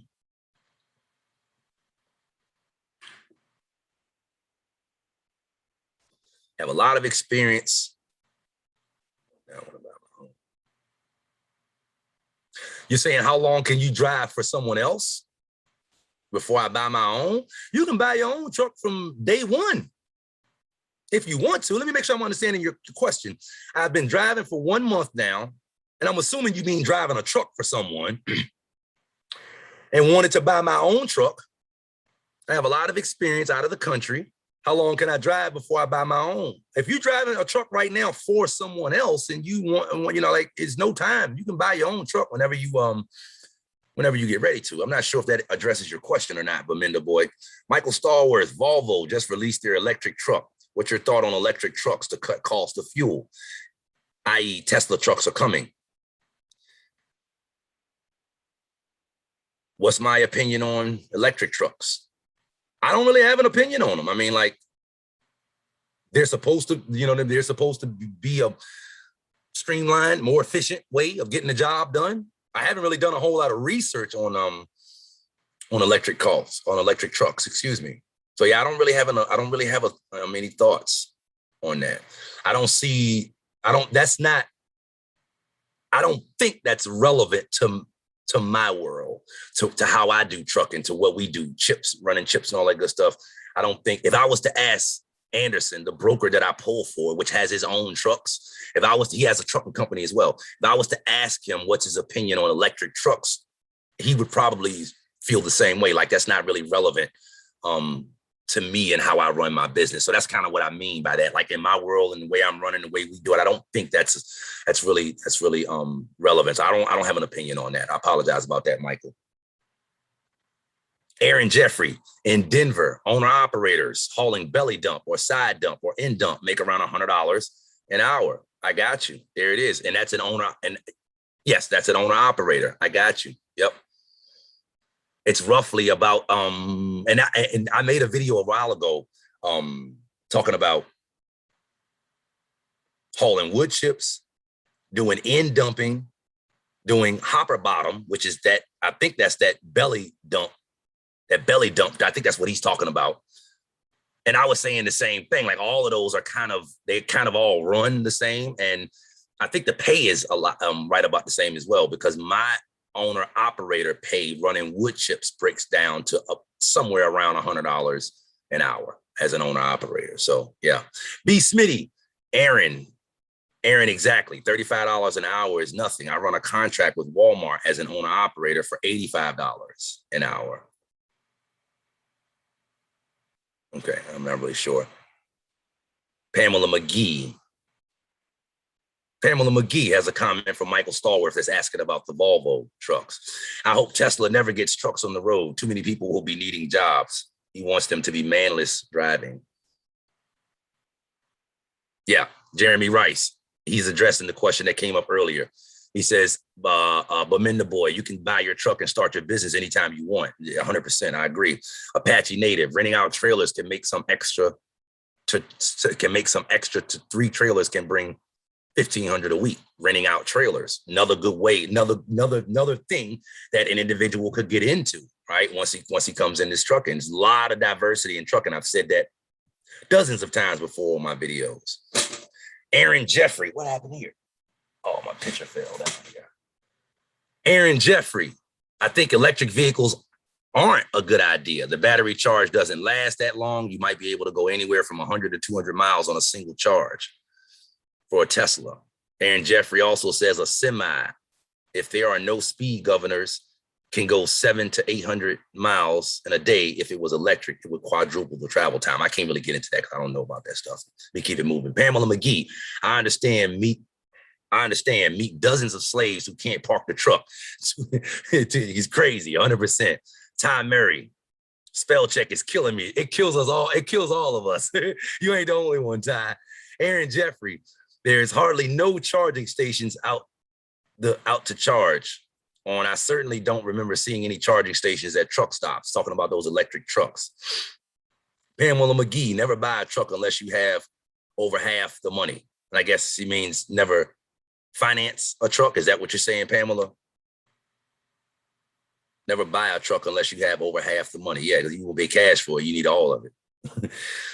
William J. Is YRC Freight a good company to start off with? Anybody know about YRC? Because I don't. Pamela McGee, maintenance, food, tires, and other.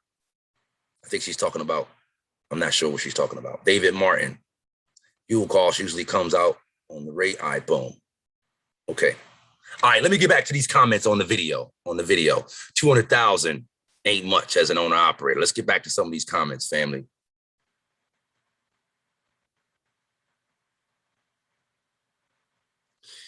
The Haslam boys. Are any of those? Oh, family, if y'all just came in and you don't know, I'm forgetting what camera to look in because I got cameras all over the place over here.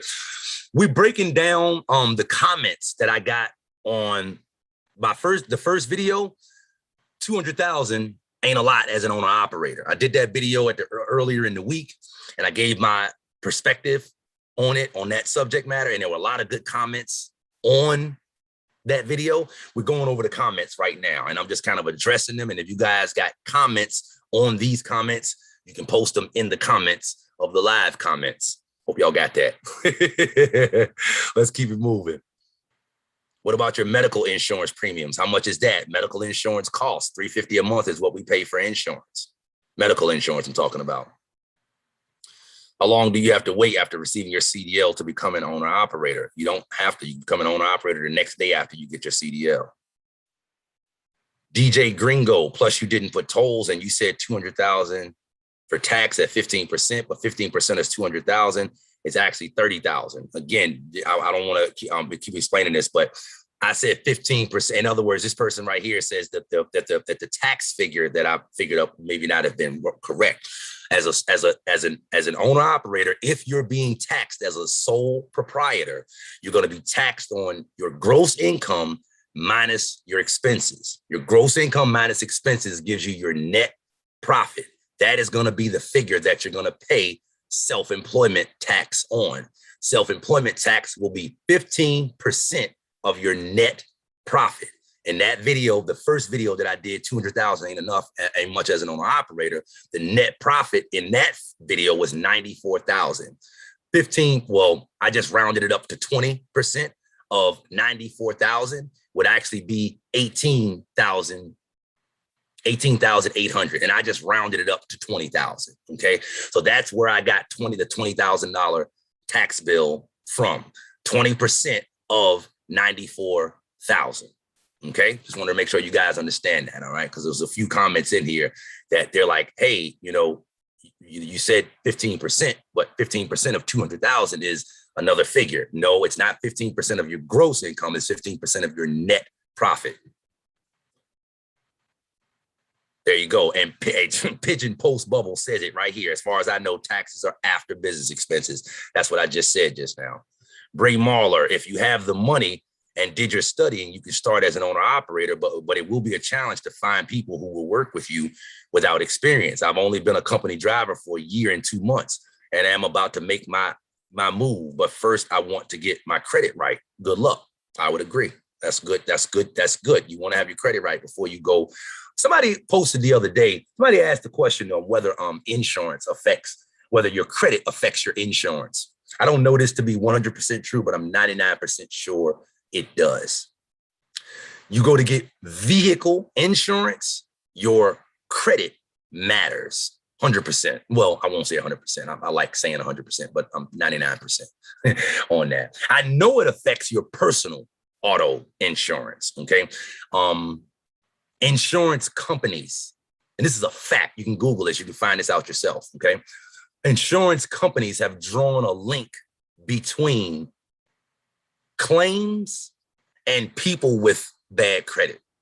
It's crazy. I know it's crazy. Insurance companies have drawn a link between claims and people with bad credit. And insurance companies have actually come to the conclusion that people with bad credit have more claims and maybe even have false claims, but they definitely have more claims. And so because of that, people with bad credit pay higher for the same type of policy that an individual with good credit pays for it. I know that's the case on your personal vehicle. It's probably the same thing on your business vehicle. Okay. Pamela McGee, appreciate the super chat. Thanks for the love. Appreciate you. All right. Let's go to the next comment. Donald Johnson, 50K take home is company money without the headache. You're 100%, but keep in mind, Donald Johnson, that this individual that we outlined in the initial video, 200K is not a lot as an owner operator. That person is not they're taking home 50K, but they are also they're in control of a business, because that goes back to that C word. Okay. Some of you guys are chasing dollars. That's exactly what I call it. 50K is I can do that, the take home. 50K take home is company money without the headache. The difference in that individual making 200K as an owner operator is that he ain't got to worry about getting fired. That 50K as company money, you can lose that whenever your company gets sick of dealing with you. Period. End of story. Okay. Some of you guys probably got a good relationship with your company, and it's like, nah, I ain't gonna fire me. That's probably true. But the point is, you're not in control of that as an owner. I'd rather to bring home 50K as an owner operator, even though I'm grossing 200 and spending 150. I'd rather be in a position to have 50 left in my own business after all the smoke clear, as opposed to making 50 as an employee. And he's right. I don't have all the headaches, but I don't have all the opportunity for growth as well at 50K as a company driver. At 50K as an owner operator, like I said in that first video, I can pay off my truck and keep more of my profits. I can be smart with my profits and grow my business that way. I can start doing what Apache talked about and start renting out trailers. I can start doing what, I'm sorry, I forgot your name, but I can start doing what the other individual said. And I can start, what did they say? Freight brokering. I can start doing freight brokering. There's so many things that I am in control to be able to do when I'm on the independent side that the company driver just don't have control of. Not a big deal. It's not one is better than the other. It's just knowing what appeals to you. And as for me, like, I walk in, you say, here's where you going. And I say, nah, I don't want to go there. And you say, what? You got to go. You work for me. You can't pay me enough for that. But to other individuals, it's like, you know what? Yeah, I would rather be in that position than have the headache of an owner operator. I'll say again, it's not which one is better, which one can make more. It's which one is going to be more suited for you. Okay, let's keep this rolling here. Appreciate the love, family. If you haven't, be sure to click the like button. All right. Carlton Navarro, I gross about 9K a week. Fuel average is 1,800 a week. 468 a year, 200K gross, 3,900 gross a week. I gross about 9K a week, 9,000 a week. Fuel. Hold on, let me break down what he's saying. I gross about 9K a week. Fuel average is 1,800 a week. 468 a year. Let me see something real quick. Pull out my calculator, because he better not be capping. If he is, I'm going to call him on it. If he capping, I'm gonna call him on it right now. Let me add these figures up. All right. He say gross about 9,000 a week times 52 weeks a year.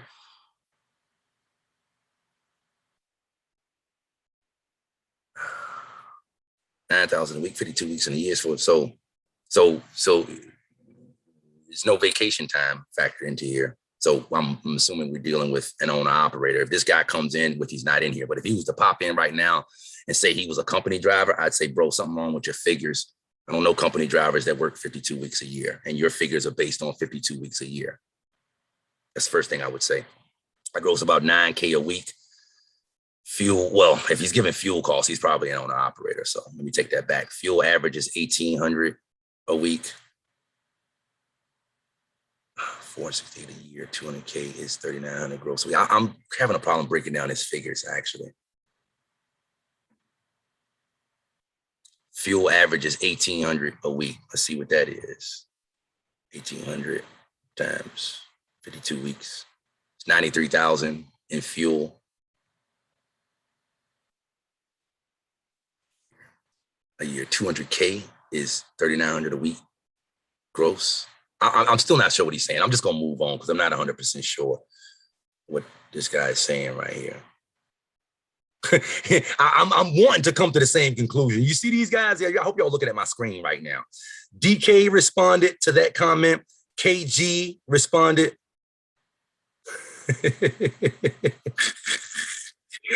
I think it the same way I am. KG just did the math and said, groundbreaking news, everyone. Side note, we're all glad to know your calculator works. At DK, I run about 3,500 to 4,200 miles a week across all states and average 250 a mile. Carlton Navarro. The average is, what do you say the average? 250 a mile. How many miles you running, bro? I don't know, man. What? Oh, there it is right there. 250 a mile, 4,200 miles a week. We're just going to say 4,000. I'm just doing some math here, family. Times 250 a mile. If you're getting 4,000 miles at 250 a mile, that's $10,000 gross a week. And that is Well, that's not quite right. 4,000 miles a week at $2.50 a mile is 10,000 a week times 52 weeks a year is 520,000. I don't know, man. I don't know. I don't know. Who knows what this guy's figures are? But Jay down here, he says, sounds great, but you got to be on the road just about every day of the year. It sounds to me like that's where that's going. Like yeah, ain't nothing figured in for no time off on that one, right? We go back to this live chat and see what's going on in here.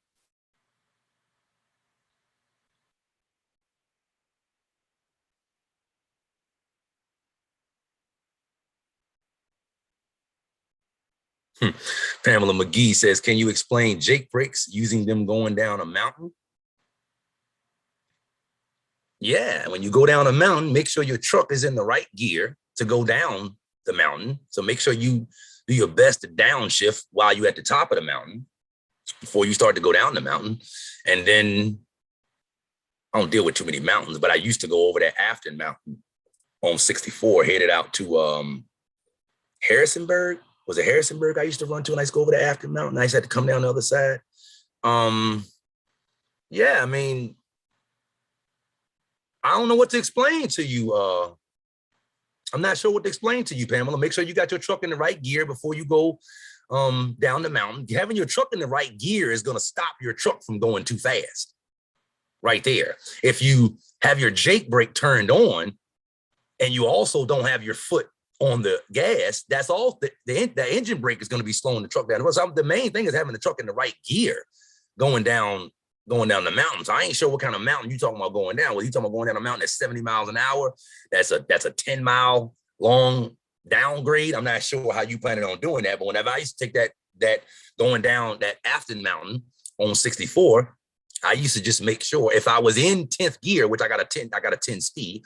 So if I'm in my high gear, that mountain is not too bad. When I got to the top of the mountain, first of all, I didn't mash on the gas. Okay, I would let my truck accelerate on its own. So by the time I get to the top of that Afton Mountain, I think I was in 8th gear. And then I get to the top of the mountain and my truck starts to speed up and I upshift to 9th gear and then I upshift to 10th gear, but I'm letting the truck roll. I'm not making the truck go faster. And I noticed that one thing people do when they come down the other side of that mountain, they get to the top of the mountain, they literally start gassing the truck. Like you don't need to gas the truck at the top of the mountain. The truck gonna pick up speed on its own, right? So that's the first thing. And then the second thing is if the mountain is extremely steep, then I'm going to upshift. Like I said, when I get to the top of that Afton Mountain, I'm in about 8th gear. So I shift to 9th gear. And if the mountain is too much of a slope, like I'm gonna leave it in 9th gear. And if I gotta go 10 miles slower than the speed limit, so what? I'm gonna leave it in 9th gear and I'm gonna cruise down the mountain. Another thing, I also use my trailer brakes. I use my trolley brakes. I don't even know if they still make trolley brakes, hand brakes. I'm guessing they do for the new trucks, but I use my trailer brakes a lot. I would use them going down the mountain as well because I don't like to use my tractor brakes. So between having the truck in the right gear and using the Jake brake and using my trolley brakes, my trailer brake, my hand brake, that's how I'm going to maintain my speed coming down the mountain. I don't know if that helped you out at all, Pamela, but that's kind of really all that I do coming down the mountain. So I hope that helped you out somewhat. All right. Ty Mary, between you and Bonehead Truckers, I may have never gone with getting my CDL. 100%. I got you. I see Bonehead. I've seen this channel before. Earl Harwell, starting out with son as a team. Any advice? Working with family is hard. Keep everything, be upfront with everything. Don't BS your son. Tell your son, don't BS you. If he got a complaint, if something needs to be discussed, discuss it with you. If he ain't doing something right, discuss it with him. Make sure that I've worked with my dad. Communication is key. I will just say, like, communication is key. And just make sure you guys keep all of your business dealings. You may not be doing too many business dealings, but just keep all your business dealings professional. You ain't gonna look out for him because he's your son, and he, as your son, has permission to not look out for you or to hold you accountable, just like y'all strangers, right? Y'all can love each other and converse with each other in the truck, just like your father and son, just like, you know what I mean, your relatives. But I've actually told people before, they're like, you know what, man, you know, we about to go into this deal and we don't need to talk about all this stuff because, you know, I know you or we're related and it's all good. We'll work it out. My response to that is always the same. How about we go into this deal not like we're relatives? How about we go into this deal like we're complete and total strangers? Meaning, because we're relatives, we ain't got to worry about signing a contract. Whereas if we were strangers, we would actually sign a contract. Now, I know you two guys ain't gonna be signing no contract, but I'm just saying, like, that is, I want to deal with family just like I would deal with a stranger, because I know that's the biggest problem with working with family. Expectations are out of whack. Expectations are out of whack, right? One person is if the owner is a family member and he's expecting more from the son. As a family member, he's expecting more from the son than he would from a stranger. And the son, as the family member, is expecting more from the dad than he would from a stranger. So it's like, keep your expectations in check, 100%. Pamela McGee, again, I appreciate the love, 100%.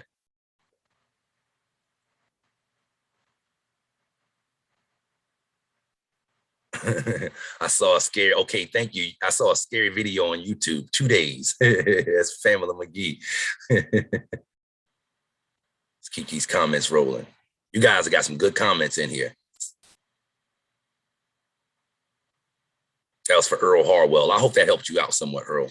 Aaron Jeffrey, in Colorado, your tax you would have to set aside for the IRS is more like 25 to 30% right off the top from each check, and set aside another 20 to 30% for potential maintenance costs on the truck. I get it. I ain't mad at that. I'm not arguing with that at all, Aaron Jeffrey, 100%.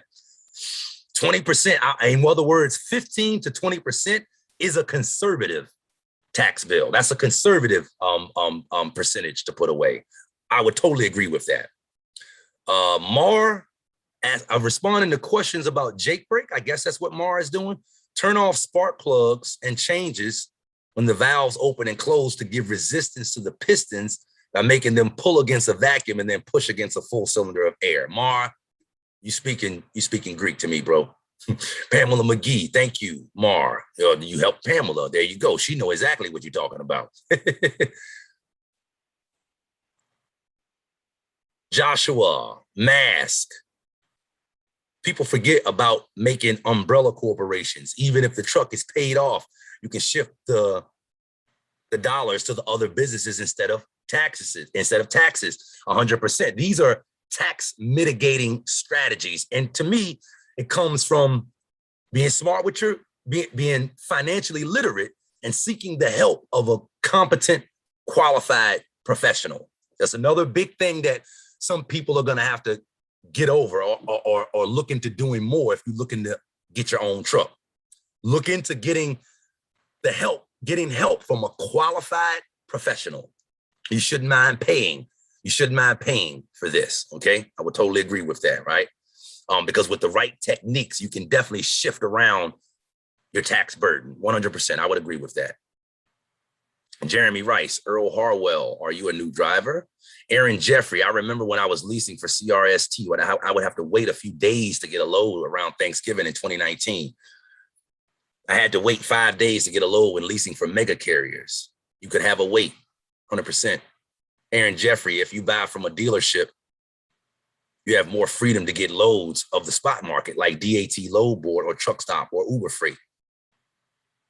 Got you. And I'm assuming, Aaron, you're talking about as opposed to buying through the company that you're going to be running with. I'm assuming that's what you're talking about. And if you are, it's 100%. Like you're buying from the company that you're running with. You're locked into only running for them. You're not free to go and do what you want to. You're an owner, but you don't have control in that situation. And there are owners that don't have control. I want to be in control of my truck, 100%. Q Rider, Joe, no repairs in a year? I don't know about that. No repairs in a year. Don't know what you're talking about, bro. Ain't nobody on here talking about no repairs in a year. Ty Murray. So basically, based on one's lifestyle, spending habits, etc., 200K as an owner op may not be enough or worth it. So how much do you think is enough to be worth it, even with bad spending habits? None is enough to be worth it with bad spending habits. But I can't say, because how much you need to make depends on the lifestyle that you want to live. If you live an expensive lifestyle, you got car payments, right? You have, excess credit card debt. You have a lot of consumer debt. You're the only one that brings in money in your house, and you're not good. You don't practice good financial habits. How much does that individual need to make for it to be enough? That's a hard question to answer, Ty. It really is, man. That's an almost impossible question to answer. Here's a better way to answer it, I think. I would say, I live in Virginia, and the cost of living in Virginia is not extremely high. You live in California, New York, or something like that, cost of living is going to be a whole lot higher. But I would say that $200,000 to $250,000 gross as an owner operator, you can make it on that. You can make it on that. You can definitely make it on that if you're being smart with your money. You can make it on that. That's enough. And it's worth it to me at that. Like I make about, I'll finish out my first calendar year at about 250. And it's worth it. It's worth it, right? I mean, like I can't, the people that saying it's not worth it, maybe that's an individual that's not keeping as much of their money. Maybe that's an individual that, has a huge truck payment. I just can't say. It's too many factors in there. It really is, Ty. I appreciate that question, but I can't, it's just hard to answer that. So how much do you think is enough to be worth it, even with bad spending habits? Like I said, I don't know what your lifestyle is like. How much money do you need to make personally? How much money do you need to make personally? Me personally, I only need to make personally about $4,500 a month. That's how much I need to make personally. That's all I need to make. I don't need to make $200,000 personally. I don't need to bring that amount of money into my household. And as a matter of fact, if as my trucking business becomes more profitable, I'm not going to pay myself more. That's another side of this. I'm not going to start paying myself more than I pay myself right now. Why? Because I already know what it costs me to live. And I'm not going to increase my lifestyle just because I'm making more money on the truck. If I start making more money on the truck, I'm going to have more money in my business. I'm not going to start paying myself more. Okay. So again, it has a lot to do with how an individual wants to live at the house. I'm okay with the amount of money that I bring into my household. And I tell my wife all of the time, I'm like, and it's interesting because right now, being that I just bought my truck, we have started to spend more money. And I'm not talking about business, I'm talking about personal. For the last 5 years, I've been driving a truck for my dad, and I've been making a third of what my truck grosses. Okay. And we've been making it on that. We've been saving money on that. We've been funding our retirement, our index policies. We've been funding all of that on me making a third of what my truck grosses for the last 4 or 5 years working for my dad. Now, all of a sudden that I'm an owner operator, I'm still paying myself a third of what my truck grosses, but personally, we're spending more money now. It's called income creep, and it's very natural. And so what you don't want to do is start spending more money personally just because you're making more money. That's what I meant earlier when I said employees, when they get a raise, they're not saving more money. They start spending more money. I got $1 raise at my job and per hour, and I work X amount of hours per day, or $2 raise, and I get X amount of hours per day. So that means now I can afford that new car that I've been wanting. No, that money could be money. If all you did was put away the money put away your raises. You work at a company for 20 years, and every time you get a raise, you don't increase your lifestyle. You just put away that money. Like, you can do what you need to do just working as a company driver. Or you can say, you know what, man, this ain't enough. Like our other guy said, it's hard paying my bills on 30K, so I got to go find another job. That's an individual that's chasing the money, 100%, okay?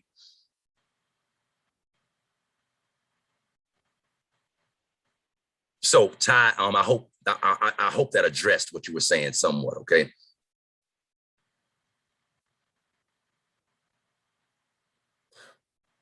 Mars talking about the mountain situation. Some mountains will have signs showing recommended speed for going downhill based on weight to help you out. Set the lowest gear you can for that speed and adjust the Jake from there, going down 100%. And then don't forget, you gotta, well, again, I'm not sure if new trucks are still made with handbrakes, but I got a handbrake on my truck. You got that to use as well. Gang activity. I'm going through hell. I got a CDL permit and DOT car and still can't find CDL training. Why? Gang activity. You can't find CDL training. You can't find a company to work for that'll train you. Is that what you're saying?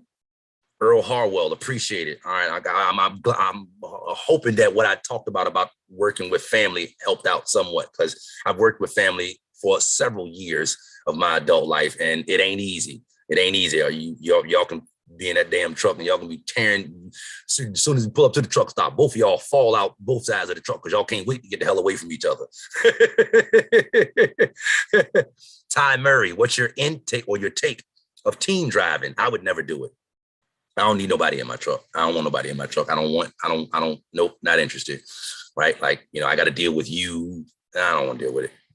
But, that's just me, and that's just my preferences. And I'm not saying that anything is wrong with it, but that's just me. Y'all would never believe this, but I'm an introvert. I'm not an extrovert. Y'all would never believe that. I love being by myself. Totally. I love being by myself. You know what I mean? People ask me sometimes, do I get lonely in the truck? Nope. Nope. So I wouldn't be interested in doing team driving. I know, the truck is constantly running as a team, but it would never appeal to me. Every time I'm asleep, the truck is still moving and I got to deal with this other guy. And I don't want to deal with it. I don't want to deal with it. Great question though, Ty. Berminda Boy, hi bro, do you need to have your own authority before being an owner operator? Depends on how you run. I'm an owner operator and I don't have my own authority.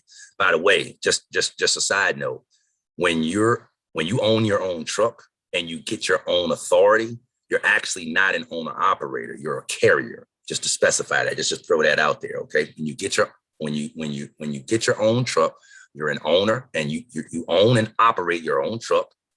When you get your own authority, you're actually a carrier. You're not considered an owner operator anymore. Okay. M.O. Gaines, top of the day, one love from beautiful Trinidad and Tobago. See what I'm talking about?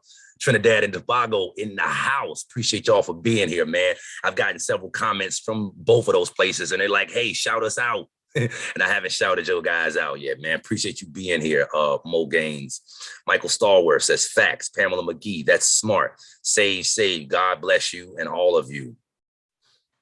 Jeremy Rice at Earl Harwell. All I can say is, run your face off, make as much money as you can, buy your own truck.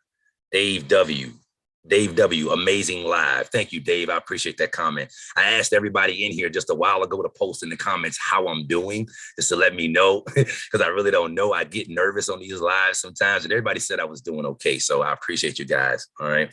If you're here and you haven't smashed the like button yet, be sure to smash the like button. Let the algorithm know that you're getting value from this video. All right. Pamela McKee, I'm introverted too, but I like talking and thinking. I like talking, and I love thinking. Like I was a salesperson, as you guys know if you're following my content. I was a salesperson for 15 years.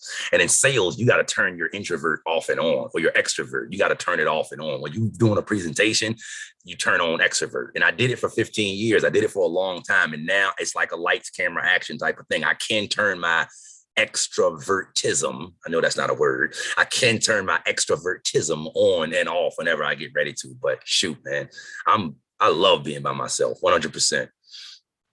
David Martin, trucking is a great career for introverts. I would totally agree. I totally agree. Love my alone time. Mob Tanker Yanker, salute from St. Martin, my man, French part. Kudos to you. I love the fact that I got some people here that are not here within the 48. Beautiful. Loving it. Nick M, let's keep rolling with these comments on the video. We've been on this thing for 2 hours now, man. I think I'm going to stop here in a little bit, but I'm going to keep rolling for a little while, okay? I don't have to go anywhere yet. I'm still good. Nick M says, now factor back in everything you've written off. Fuel, maintenance, clothing, equipment. How much comes back?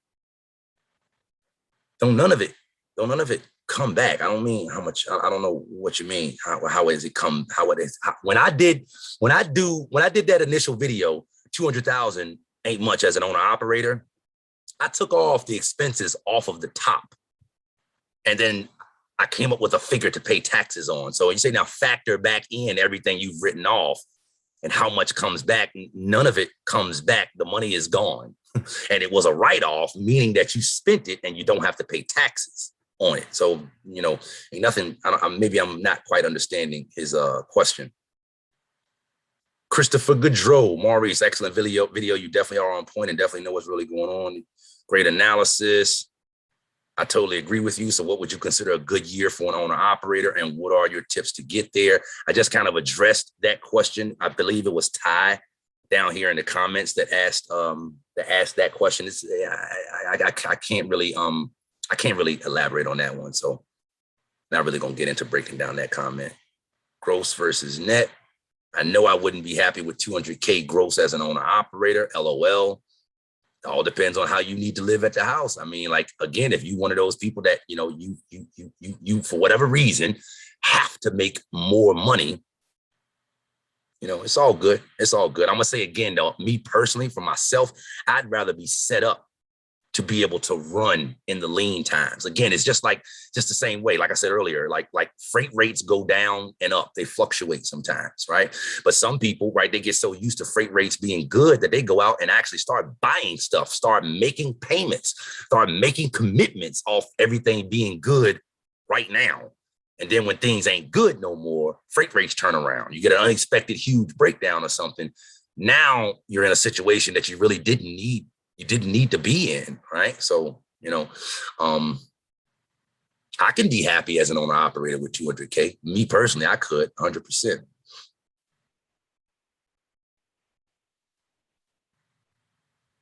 Where we at?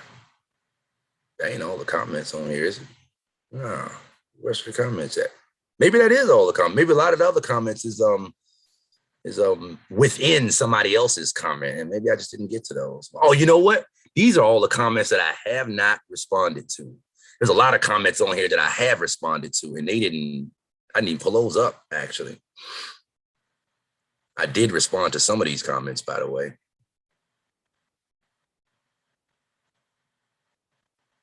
Stephen Wilbank, still better than a person with a normal 9-to-5. These types of breakdowns discourage people from making their families' lives better and continuing to work for others. 250 is plenty for a person who knows how to manage their finances. I 100% agree. Seems as if you have misinterpreted what he's saying as well as his figures. For an owner operator, 250 is revenue, not profit. The owner operator is not taking home 250. He has to subtract for expenses. What you compare is a 70, exactly. What you compare is a 75K salary plus 500 per week in savings to the salary of a company driver. I hope that makes sense. And actually the 50K plus the 500 plus the money that was being saved. That is what would be compared. 100%. 100%. That's how I do my money, man. In my mind, I separate my money like that. I separate what I make as a driver. And the reason I do that is because I drove from my dad and I got paid a third of what my truck did grossed. When I bought my own truck, I didn't start paying myself differently. I'm doing the same thing. It's just that I started working for a different company. Instead of working for CT Bay Trucking, which was my pop's company, I now work for MT Bay Trucking. And I separate what I get paid as a driver. I separate that from my business profits. I think it's smart to do it that way. Some people keep it all together. But to me, those are the individuals. Like it's hard to know what you got when you got your money all together like that. It's easy to look in your bank account and think you have more than you actually have when you're looking at your money all together in that way. So in my mind, I separate my money and myself from my business. Plus, he's saying that the risk an owner operator is exposed to may not be worth it for an extra 500 per week. That's not what I'm saying. That's actually not what I'm saying. There are drivers that will say that. I did make mention of that in the video. That's the argument that some people make. It's not worth the risk. I don't feel that way. If I did, I wouldn't be an owner operator. All right. All right. They having a little back and forth right here. K down, everyone. He's not saying that you shouldn't want to be your own boss. He's saying that you should understand that there are things that he's not seeing financially wise that will cut deep into that 200K. And honestly, it's a couple things he didn't say. I would totally agree with that. It's stuff that I left off. And that's the whole point that I was making, that there are things that you just not figuring in when you're looking at that 200,000, at that 200,000 gross. What's going on, Mally Bundles? What's cracking, bro?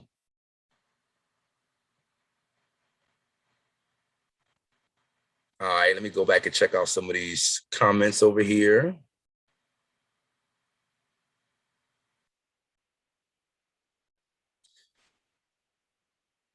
Ty Murray, I'm in PA, so not that far from you. 3 to 4K a month is more than enough to live comfortably, thanks to my wife. LOL. I feel the same way. My wife is the one that she makes it work. I'm not the one that's great with a dollar. My wife is the one that's good with a dollar. I guess that's what you're saying, Ty. Yes, that was great info / advice on my question before. I agree. Like to drive by myself too. Andrew Will, damn, it was working. Missed most of it. I don't know what you're saying, Andrew. Mar, talking to myself helps me think. So you could say that being around other people makes me dumber. I love talking to myself. I tell people all the time, I own my own business. So when you see me talking to myself, I ain't talking to myself. I'm having a staff meeting and I get a write-off for that, by the way. Especially if I do it at the restaurant, right? Levester Muhammad, please explain more on being a carrier instead of an owner operator since once you get your own authority. Because once you get your own authority, you're going through the FMCSA. FMCSA, Federal Motor Carriers, something, FMCSA.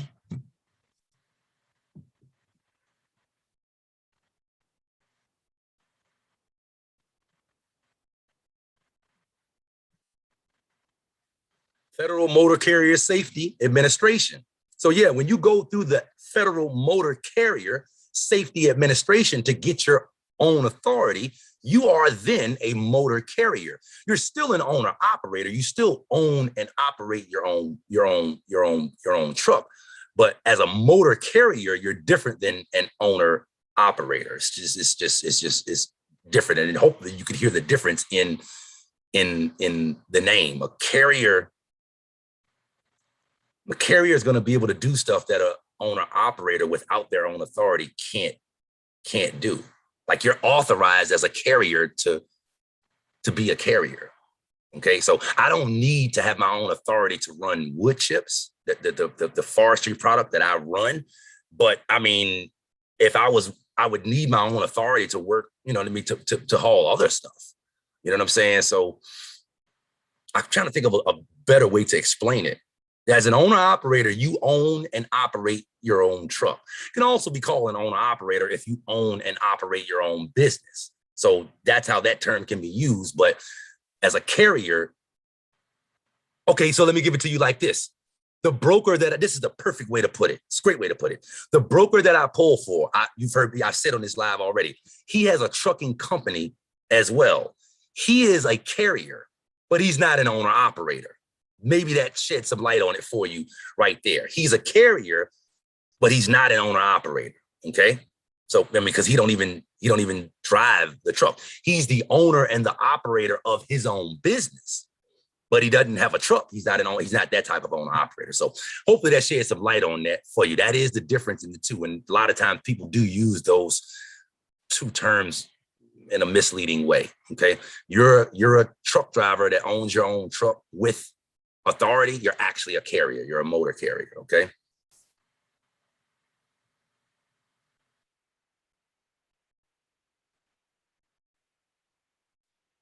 Jesus, a lot of comments on it. I appreciate y'all, man.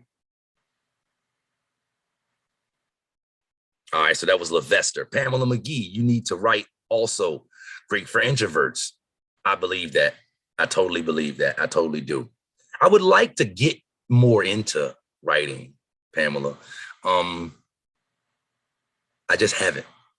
I would actually like to get more into writing though. Appreciate that comment. Aaron Jeffrey, you're doing good on the live, man. It's good. It's nice being interactive with people in the chat and the podcast host. 100%, man. I had a few hours today and I was really excited about this live actually. You know what I mean? Because I was looking at all of these comments that are under the video. So 200,000 ain't a lot as an owner operator. I'm like, look at all these good comments. There's going to be a lot of good stuff to talk about. So yeah, appreciate you being here, man. Definitely. Joshua Mask, people get how to budget. When I get back next year, I'm going to be set. Credit is set at 720s and have a low cost of living. 50K is great if know the tax codes as an owner operator. And I'm ambiverted as well. There you go. You can be both, right? Dave W says we need a 4-hour live. Gee whiz, we're gonna have to take bathroom breaks and everything on a 4-hour live, Dave. Mo Gaines, I'm loving your content, brother.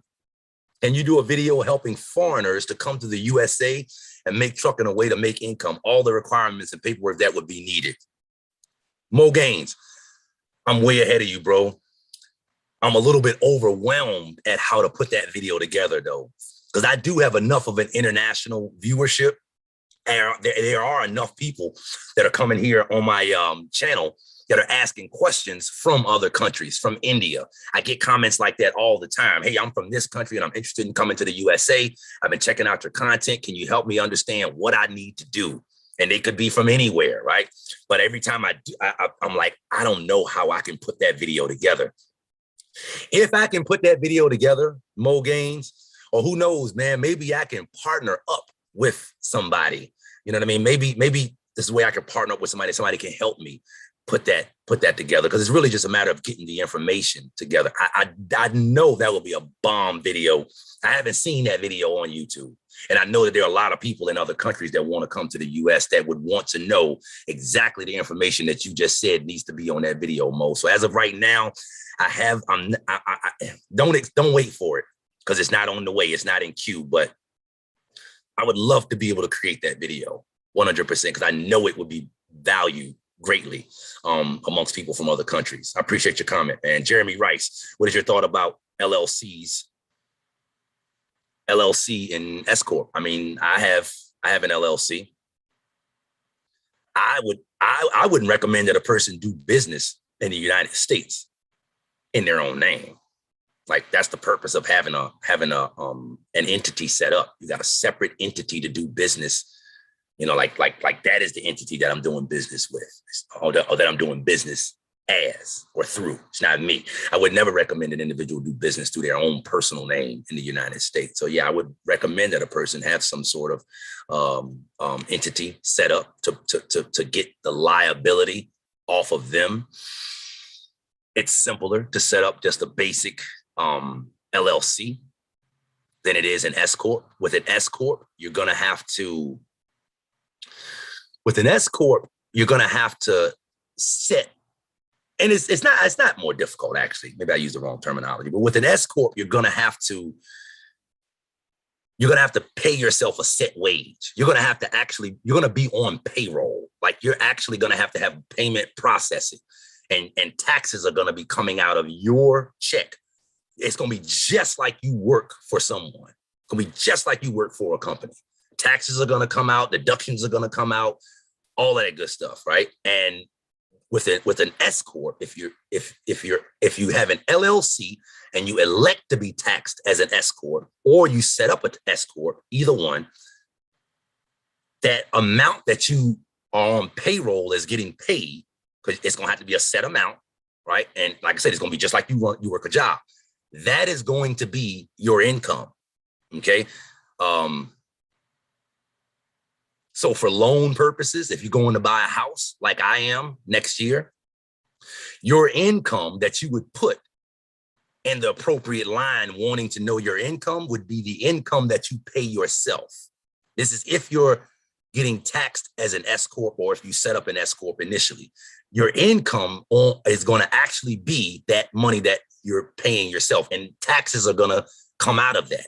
It's going to be in that same 15% self-employment that I talked to you guys about before, that you will have to pay if you employ yourself. If you got an S Corp set up, half of that is going to be paid from the employee, and the other half is going to be paid from the business owner, essentially, which is you as well. Okay. So, I mean, as an S Corp, you're going to reduce your tax bill somewhat as opposed to the tax bill that you would have as a sole proprietor. But it does cost more to set up an S corp. It does cost to get your payment processing set up. You're also going to have to file 2 returns. When you're getting taxed as a sole proprietor, you're actually only filing 1 return. And that's what I meant when I said earlier that as a sole proprietor, if you're getting taxed as a sole proprietor, you're going to have your gross income, you're going to have your expenses, and what's left is net profit. And you get taxed on net profit, and that's it. But as an S corp, that once you take out all those business expenses, then after that, your pay is going to come out, and then the employee, you going to have to pay half of that 15%, and your business is going to have to pay the other half of that 15%. So I don't want to confuse anybody. I probably lost half of the viewers with that little, with what I just went through just now. So, but I hope you guys understood that somewhat. All right. You scroll back up here real quick.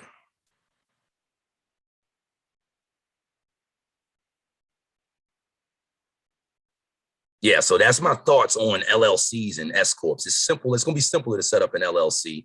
It's going to be a little bit more costly to set up an S corp, but an S corp is going to allow you to save more, more on taxes. But it is a little bit more complicated, and like I said, it does cost more. It costs you more to file your taxes because you're going to have to file 2 returns. That's what I was saying when I stopped talking. When you're getting taxed as a sole proprietor, you're only filing one return based on your net profit. When you have an S corp, you're going to file 2 returns. One based on the income that you paid yourself personally, and also one for your business, essentially. Just to keep it simple like that. You're gonna have to pay to file 2 returns. So it costs more to set up an S corp, right? And a lot of times people don't set up an S corp their first year because they're not sure if they're going to be making enough to justify setting one up. But either way you go, I would say both of those are better than doing business in your own name, all right?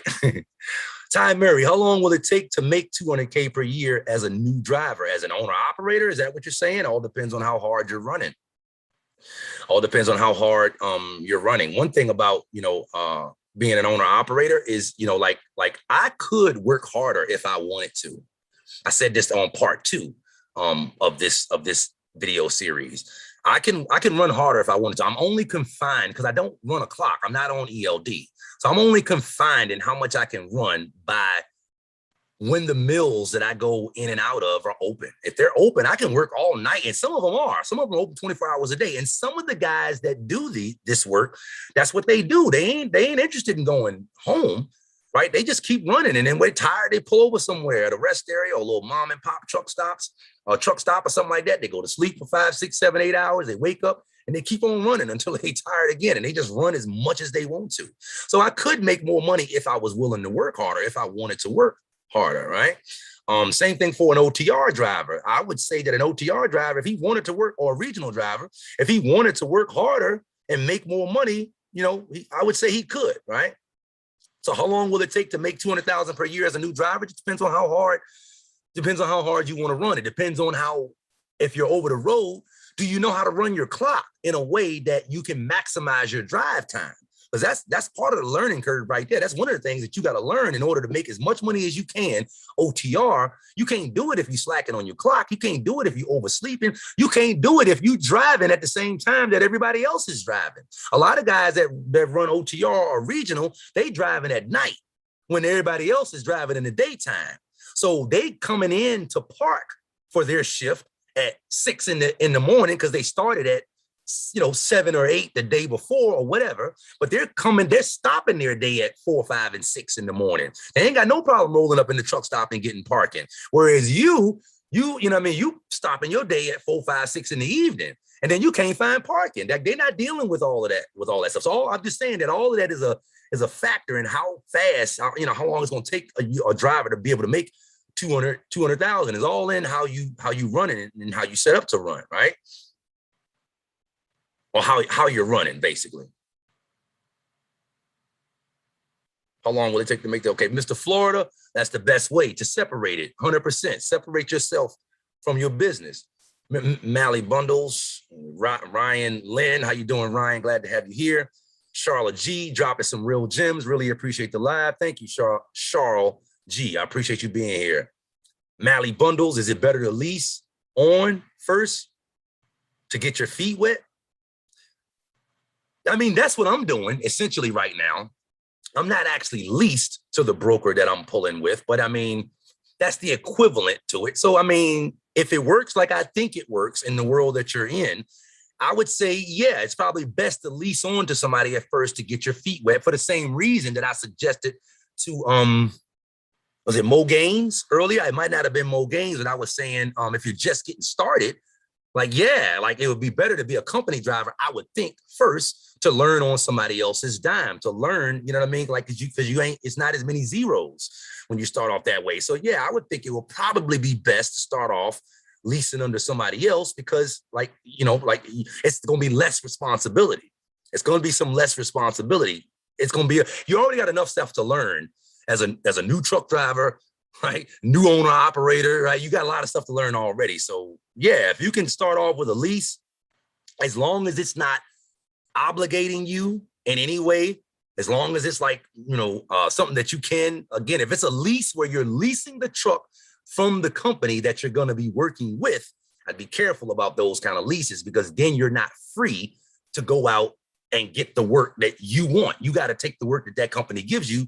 And that's good if they're giving you the work that you want, but what happens when they are not?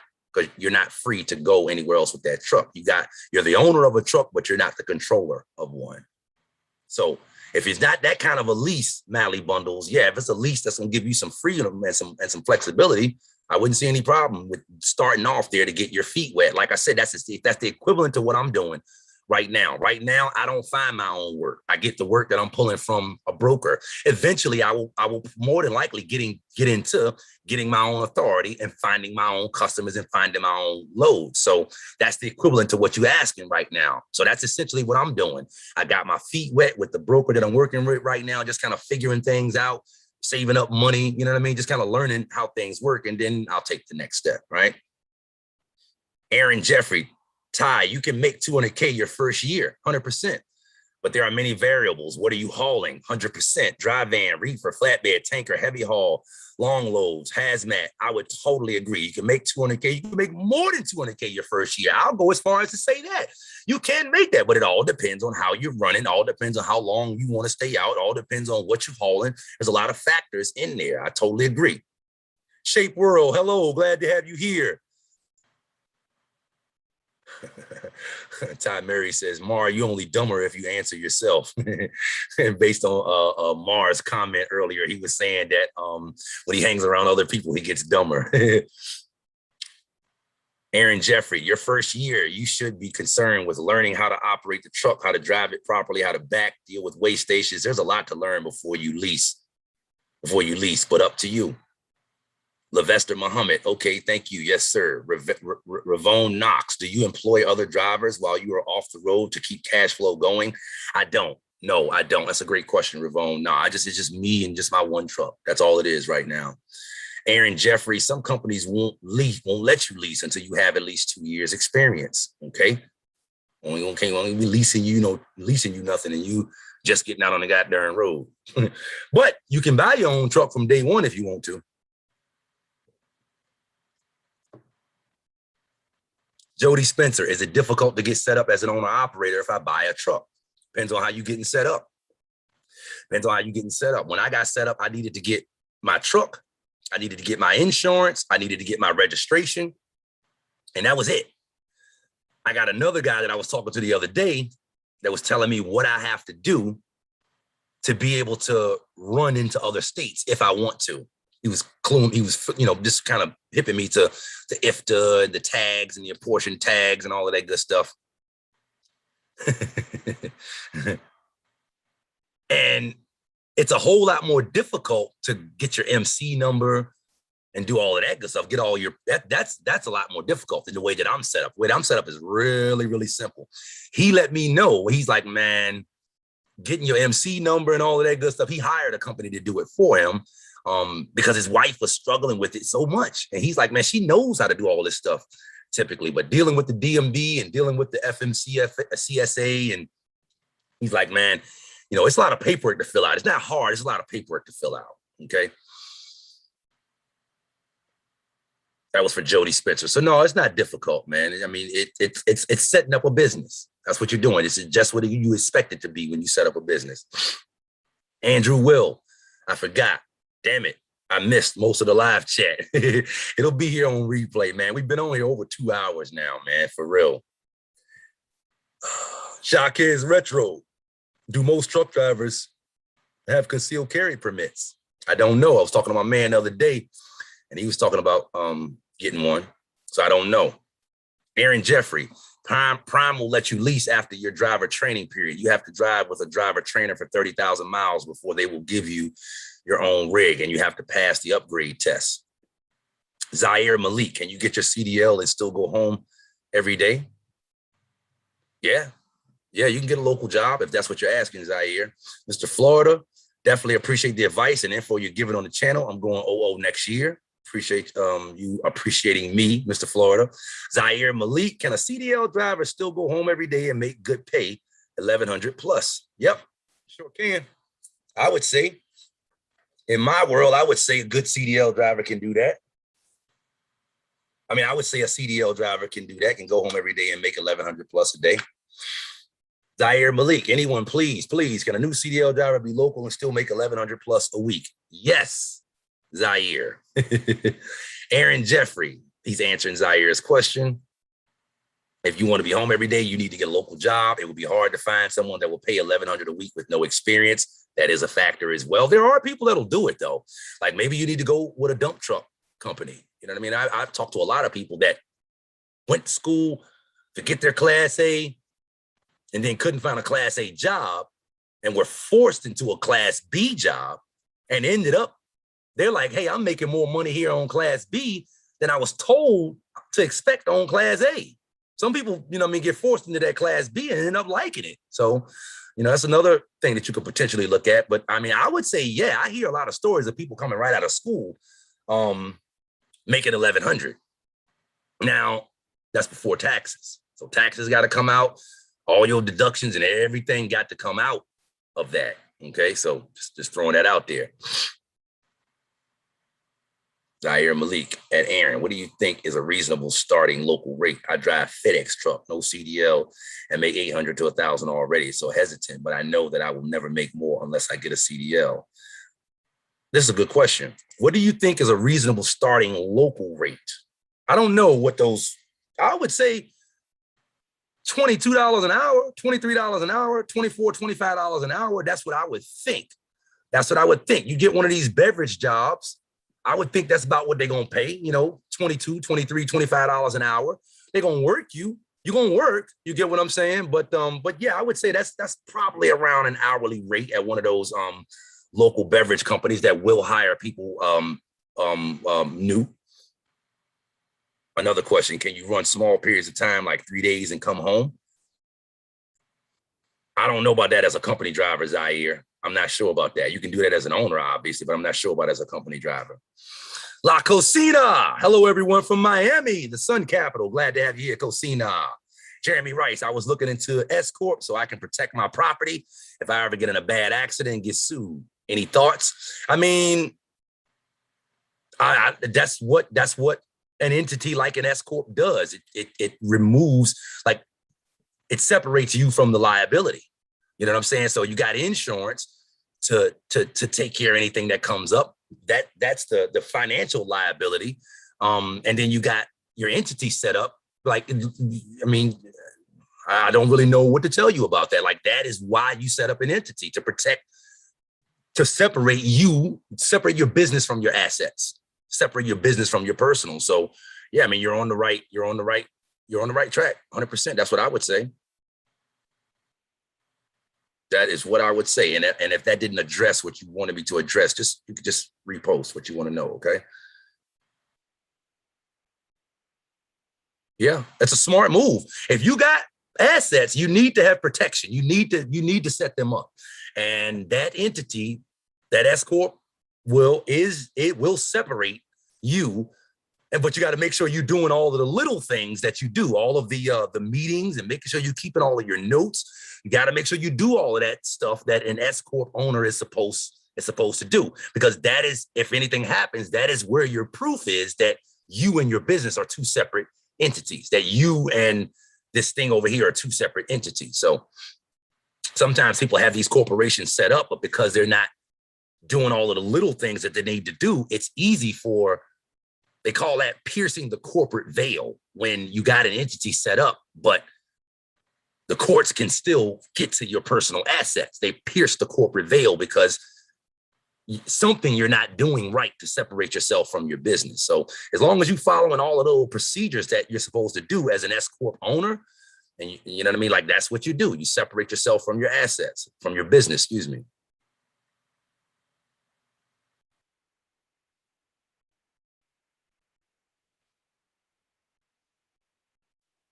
Aaron Jeffrey, if you have no CDL experience, you will probably only get 20 to 22 an hour. It depends on what state and what city you're in. I was saying 22 to 25, right? Joshua Mass, Tennessee to Texas, deadhead to OKC, back to Tennessee, 2 a week, 6,800 in 15. It's where and what you haul. I didn't have credit to get truck at time. 40 weeks a year, skateboard. You lost me with that one, Joshua. I'm sorry, man, but you lost me with that one. I ain't sure what you're saying. Tennessee to Texas, deadhead to OKC. Back, telling me this run, obviously. Back to Tennessee, 2 a week, 6,800 in 15. I don't know what that means. In 15 days, is that what it is? I'm not sure. It's where and what you haul. I don't have credit to get truck at time. Not sure. Zaire Malik, I need to know if there are companies that let you drive for 5 days and go home for 2. Or do you have to drive longer periods of time? No, there are companies that will. Some of you guys gotta, again, I know that it exists because it exists in the local world. Zaire, yeah, that's what they do in the local world. Drive for 5 and go home for 2. That's what I've been doing for the last 5 years. Driving for 5 and going home for 2, right? Joshua Mass, most of the paperwork is done after the first 6 months. You should be set up with all your brokers in a year. I would agree. He's responding to, is it hard to get set up as an owner operator? You know, there's a lot of paperwork, but I mean, you should have all of that stuff done. You know, I mean, it's nothing impossible. It is a lot of paperwork, but it's nothing impossible. And you should be saying you should be set up with who you're going to be pulling for or what you're going to be doing. All that stuff should be good within a year. Ty Murray in the past 5 years have gotten a few speeding tickets, which resulted in 2 suspensions. Wow, because of point system. Would and how would that affect me in finding a job driving? I would think it could affect you because you got speeding tickets, but on the flip side of the coin, we all know that drivers are in high demand right now. So this is not something that I'm well versed in because, quite simply, I'm just not. I haven't been through it. But I would think that even if you probably still can find companies to hire you because companies need drivers just that bad. But, take what I'm saying with a grain of salt, all right? Like, you may have to, a small company may or may not want to bring you on. The company that could afford to bring a person on with a bad driving record might not be the company that you want to work with as well. You know what I'm saying? So most time people want to work with those small companies, but I can't say that they are as lenient on matters like that as, say, a mega company, a mega carrier would be, right? So that may affect you somewhat. Let me do this real quick. Let me stop sharing that. All right, because we're just going through these comments right now. Zaire Malik, great information. I've watched a bunch of your videos and subscribe. By the way, if you're here on the live, make sure you subscribe. If you're watching this on the replay and you haven't, subscribe, okay? So you can catch my videos as I come out. Live Trucker Antonio, what about LLC? Does it protect my entity? Damn, Live Trucker Antonio, I hate to tell you this. You're going to have to go back and watch this live because we just finished talking about that like 8 minutes ago. We literally just finished talking about that, okay? But yes, and you said, does it protect my entity? And LLC is your entity, and the reason you set up an entity like an LLC to do business in, the reason you set up an LLC or an entity like an LLC to do business through is so that it will protect your personal assets. So yes, to answer your question, yes. What about an LLC? Does it protect my entity? No, it is the entity, and it does protect your personal assets if it's set up right and if you're doing what you're supposed to do, like I just talked about. Aaron Jeffrey, Ty, it depends on what state you live in. Some companies only go back 3 years. You're talking about the driving thing of your driving history. Like Colorado is 3 years. California goes back, I think, 5 years. So if you have, he's saying that if you do have speeding tickets, it could affect you it depends on what state you live in. Like he said, some companies only go back 3 years. Some companies go back 5 years. So appreciate you answering that question, Aaron, because I didn't know that. Joshua Mask, if you pay for something personal at your business account, that's piercing the corporate veil. Not necessarily. If you pay for something out of your business account, you're going to pay taxes on it. That's basically what that means. But you shouldn't be paying for personal stuff out of your business account. But if you do pay for personal stuff out of your business account, it's just going to be money that it's not going to be a write-off, and you're going to pay taxes on what you bought. Hope that addresses your question. So yeah, piercing the corporate veil, just to explain that again, piercing the corporate veil is when an individual has an entity set up and still the courts are able to get to that individual's personal assets. And one way that they do that is because, or one way that can be done is when you're not properly separating yourself from your business. So for instance, if you don't have separate business and personal checking accounts, if you're paying personal bills out of your business checking account, that don't mean that the courts can just disregard your entity and come for your personal assets. It's just an indication that you're not separate from your business. Whereas if I got a personal checking account and a personal business account, that's one check. It's like, okay, he seems to be separate from his business. All right.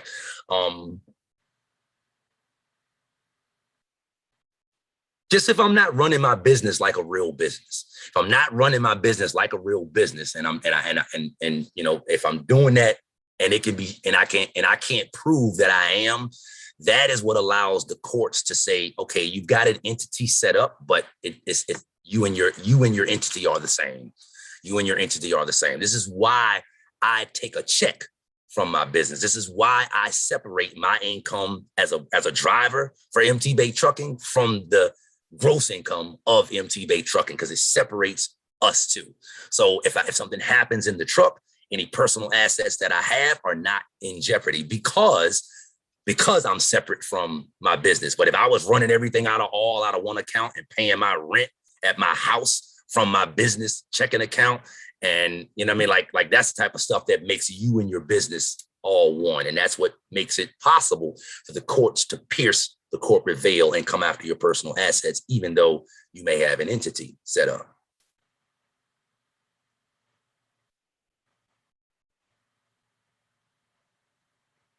Chucktown 9, I appreciate you. I appreciate you all. I appreciate you. All of your info, always be on point. Chucktown 9, appreciate you being here, bro. Thanks for the compliment. Aaron Jeffrey, on the speeding tickets, it depends on how fast you were going over the speed limit. Anything over 10 miles per hour will be hard to find a company because of insurance costs. Exactly. And suspensions will be hard also. And like I was saying, I would assume that the mommy and daddy companies, which is where everybody want to be at, they're going to have more strenuous. They're going to be more strenuous on the insurance. Like a mega carrier is going to be a lot looser on who they can hire and type of stuff that individual can have on their record. But somebody with experience ain't got you ain't no reason to want to go to a mega carrier, right? Aaron Jeffrey, I would suggest mega carriers because they can essentially make their own insurance rules because of how big they are. I just finished saying that. Ty Mary, thanks again, Aaron. I was told some go back 3 to 5 years, like you said, and some won't even consider you. That is true.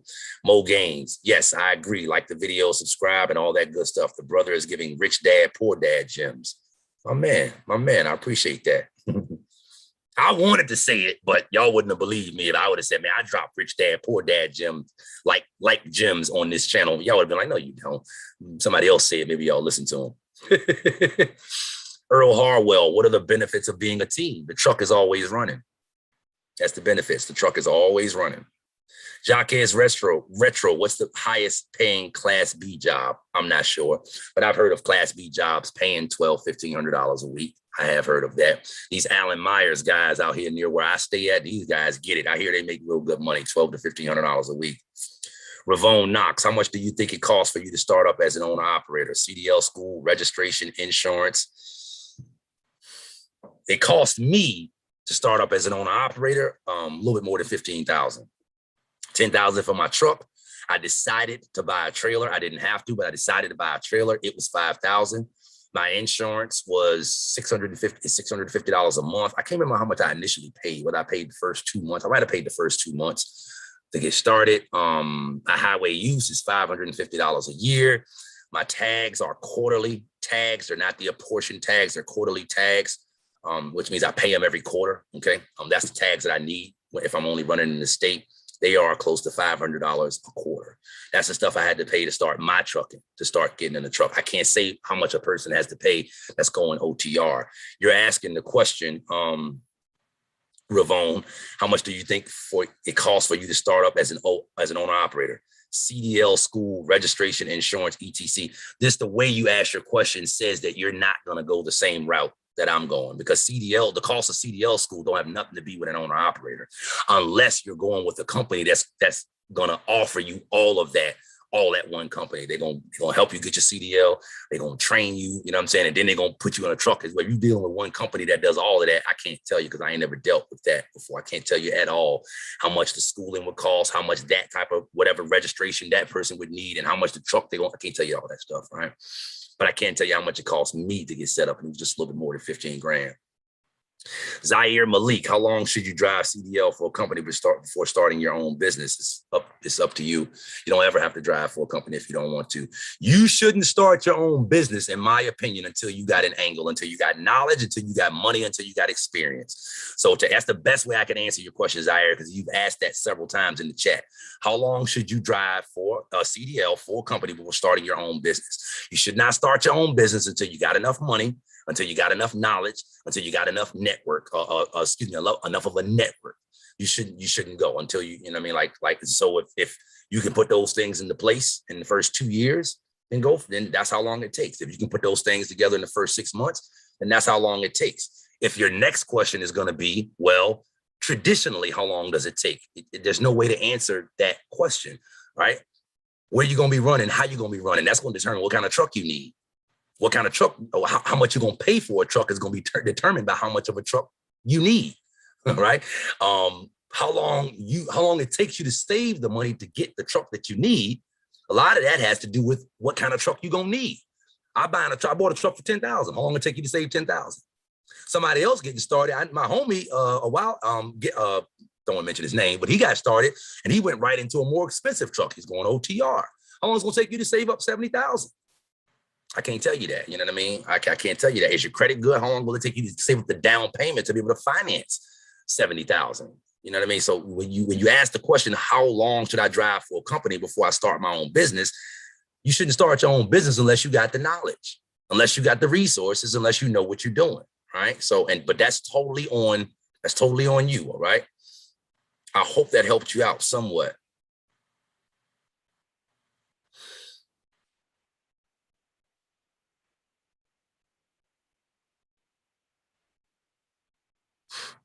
Time, Mary, I'm coming up on 3 years of clean driving. Would this help me even though I've had suspensions in the past, regardless of what state I'm in? I would say yes. Zaire Malik, Rich Dad, Poor Dad might be greatest book of all time. I agree. Chris Hopkins, how are freight prices? How are freight prices now? I'm out here in California and we have a lot of container ships waiting to be unloaded. I just heard somebody say the other day that freight prices are coming down right now, that freight rates are coming down right now. I heard somebody else say that. I get the same rate on wood chips. Wood chips rate, the rate I get, don't fluctuate up and down. Okay. But I heard somebody say the other day that the spot market, you know what I mean? Like freight rates have been through the roof for a while now. But this guy, I think it was Tay. I think it was Trucking with Tay, one of his videos that I was listening to, one of his most recent videos. He's like, yeah, man, rates are coming back down right now. So you're asking Chris Hopkins, how are freight prices? I mean, I can't necessarily say, but I have heard that they're coming down, right? But again, I don't know, because that's not relevant to my world. The commodity that I haul,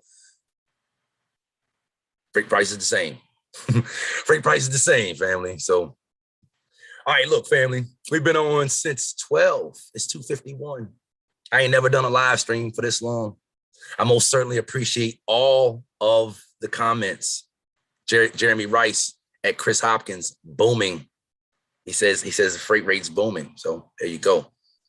I appreciate all of the comments. I appreciate all of the participation from you guys as well. I was excited about this, okay? And I hope you guys leave away from this feeling like, you know, I mean, you got something from it, okay? Again, I want to take just a few seconds just to sum all of this up, okay? Because again, you know, the whole purpose of me doing part 2 and part 3 was because I feel like part 1 was misinterpreted. You can make it on $200,000 a year as an owner operator if you're smart with your money. You need to make $200,000 a year as an owner operator for a few years. Okay, my plan is to be out here making that money for the next 5 to 10 years. That's kind of what I kind of know is going to happen. I'm going to be out here for that long. You know what I mean? I need more than a good year. I need more than a good 2 years to get on my feet here. Okay, so you got to be smart with your money as an owner operator. As an owner operator, all the money that you make is not yours. As a company driver, if you're used to getting your check and spending everything that you make, you got to change that habit before you become an owner operator. You got to change that habit before you start your own business. You have to realize that every dollar that you make is not yours. Okay. As an owner operator, my mindset says if I want to bring home $1, I got to make like 3 or maybe even 5. Okay. It's like I heard somebody say the other day, this is going to sound like the dumbest thing in the world. What's the simplest way to make $1 million? Make 3. Like make 3, you know what I'm saying? Like go above, right? Like make more than you need to, and you'll be left with the 1. So, you know, just kind of throwing out some things that I want you guys to come away from all of this with, right? So you got to make sure you you have good financial literacy as an owner operator or as any business owner. It's not about what you're making; it's about what you do with $1 after you make it. If on payday you only have one source of income, but you owe 25 people, that's backwards. You got to figure out a way to get out of that, okay? The more things that you do choose to spend your money on, you want to be spending money on things that make you more money. The things that you borrow money for, you want to try to limit yourself to only borrowing money for things that are going to increase your income. That's how you make something from nothing. If I borrow the money and then I use the money to make more money, right? I can use the extra money that I made to pay the loan back, and everything that's left is me. That's all me, right? So I started with nothing, and like, so you guys understand that. You got to be smart with your dollar. You got to be smart with your spending, okay? And again, 200K as an owner operator is fine. You can make more than 200K as an owner operator, okay? These are just a few of the takeaways that I want you guys to make sure that you get from watching all 3 of these series of videos. 200,000 ain't enough as an owner operator, part 1, 2, or 3. So if you haven't yet, be sure you smash the like button before you hop off this video. Other than that, man, I'm about to shut this down. I really appreciate all the comments that you guys left. And shoot, man, other than that, I'll see you guys on the next video. Be on the lookout for it Monday. This is the Helpful Trucker. We out. Appreciate y'all being here, man.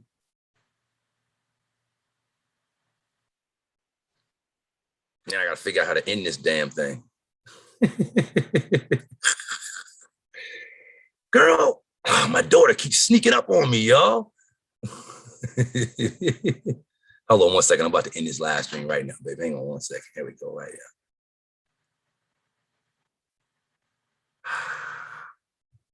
Here we go.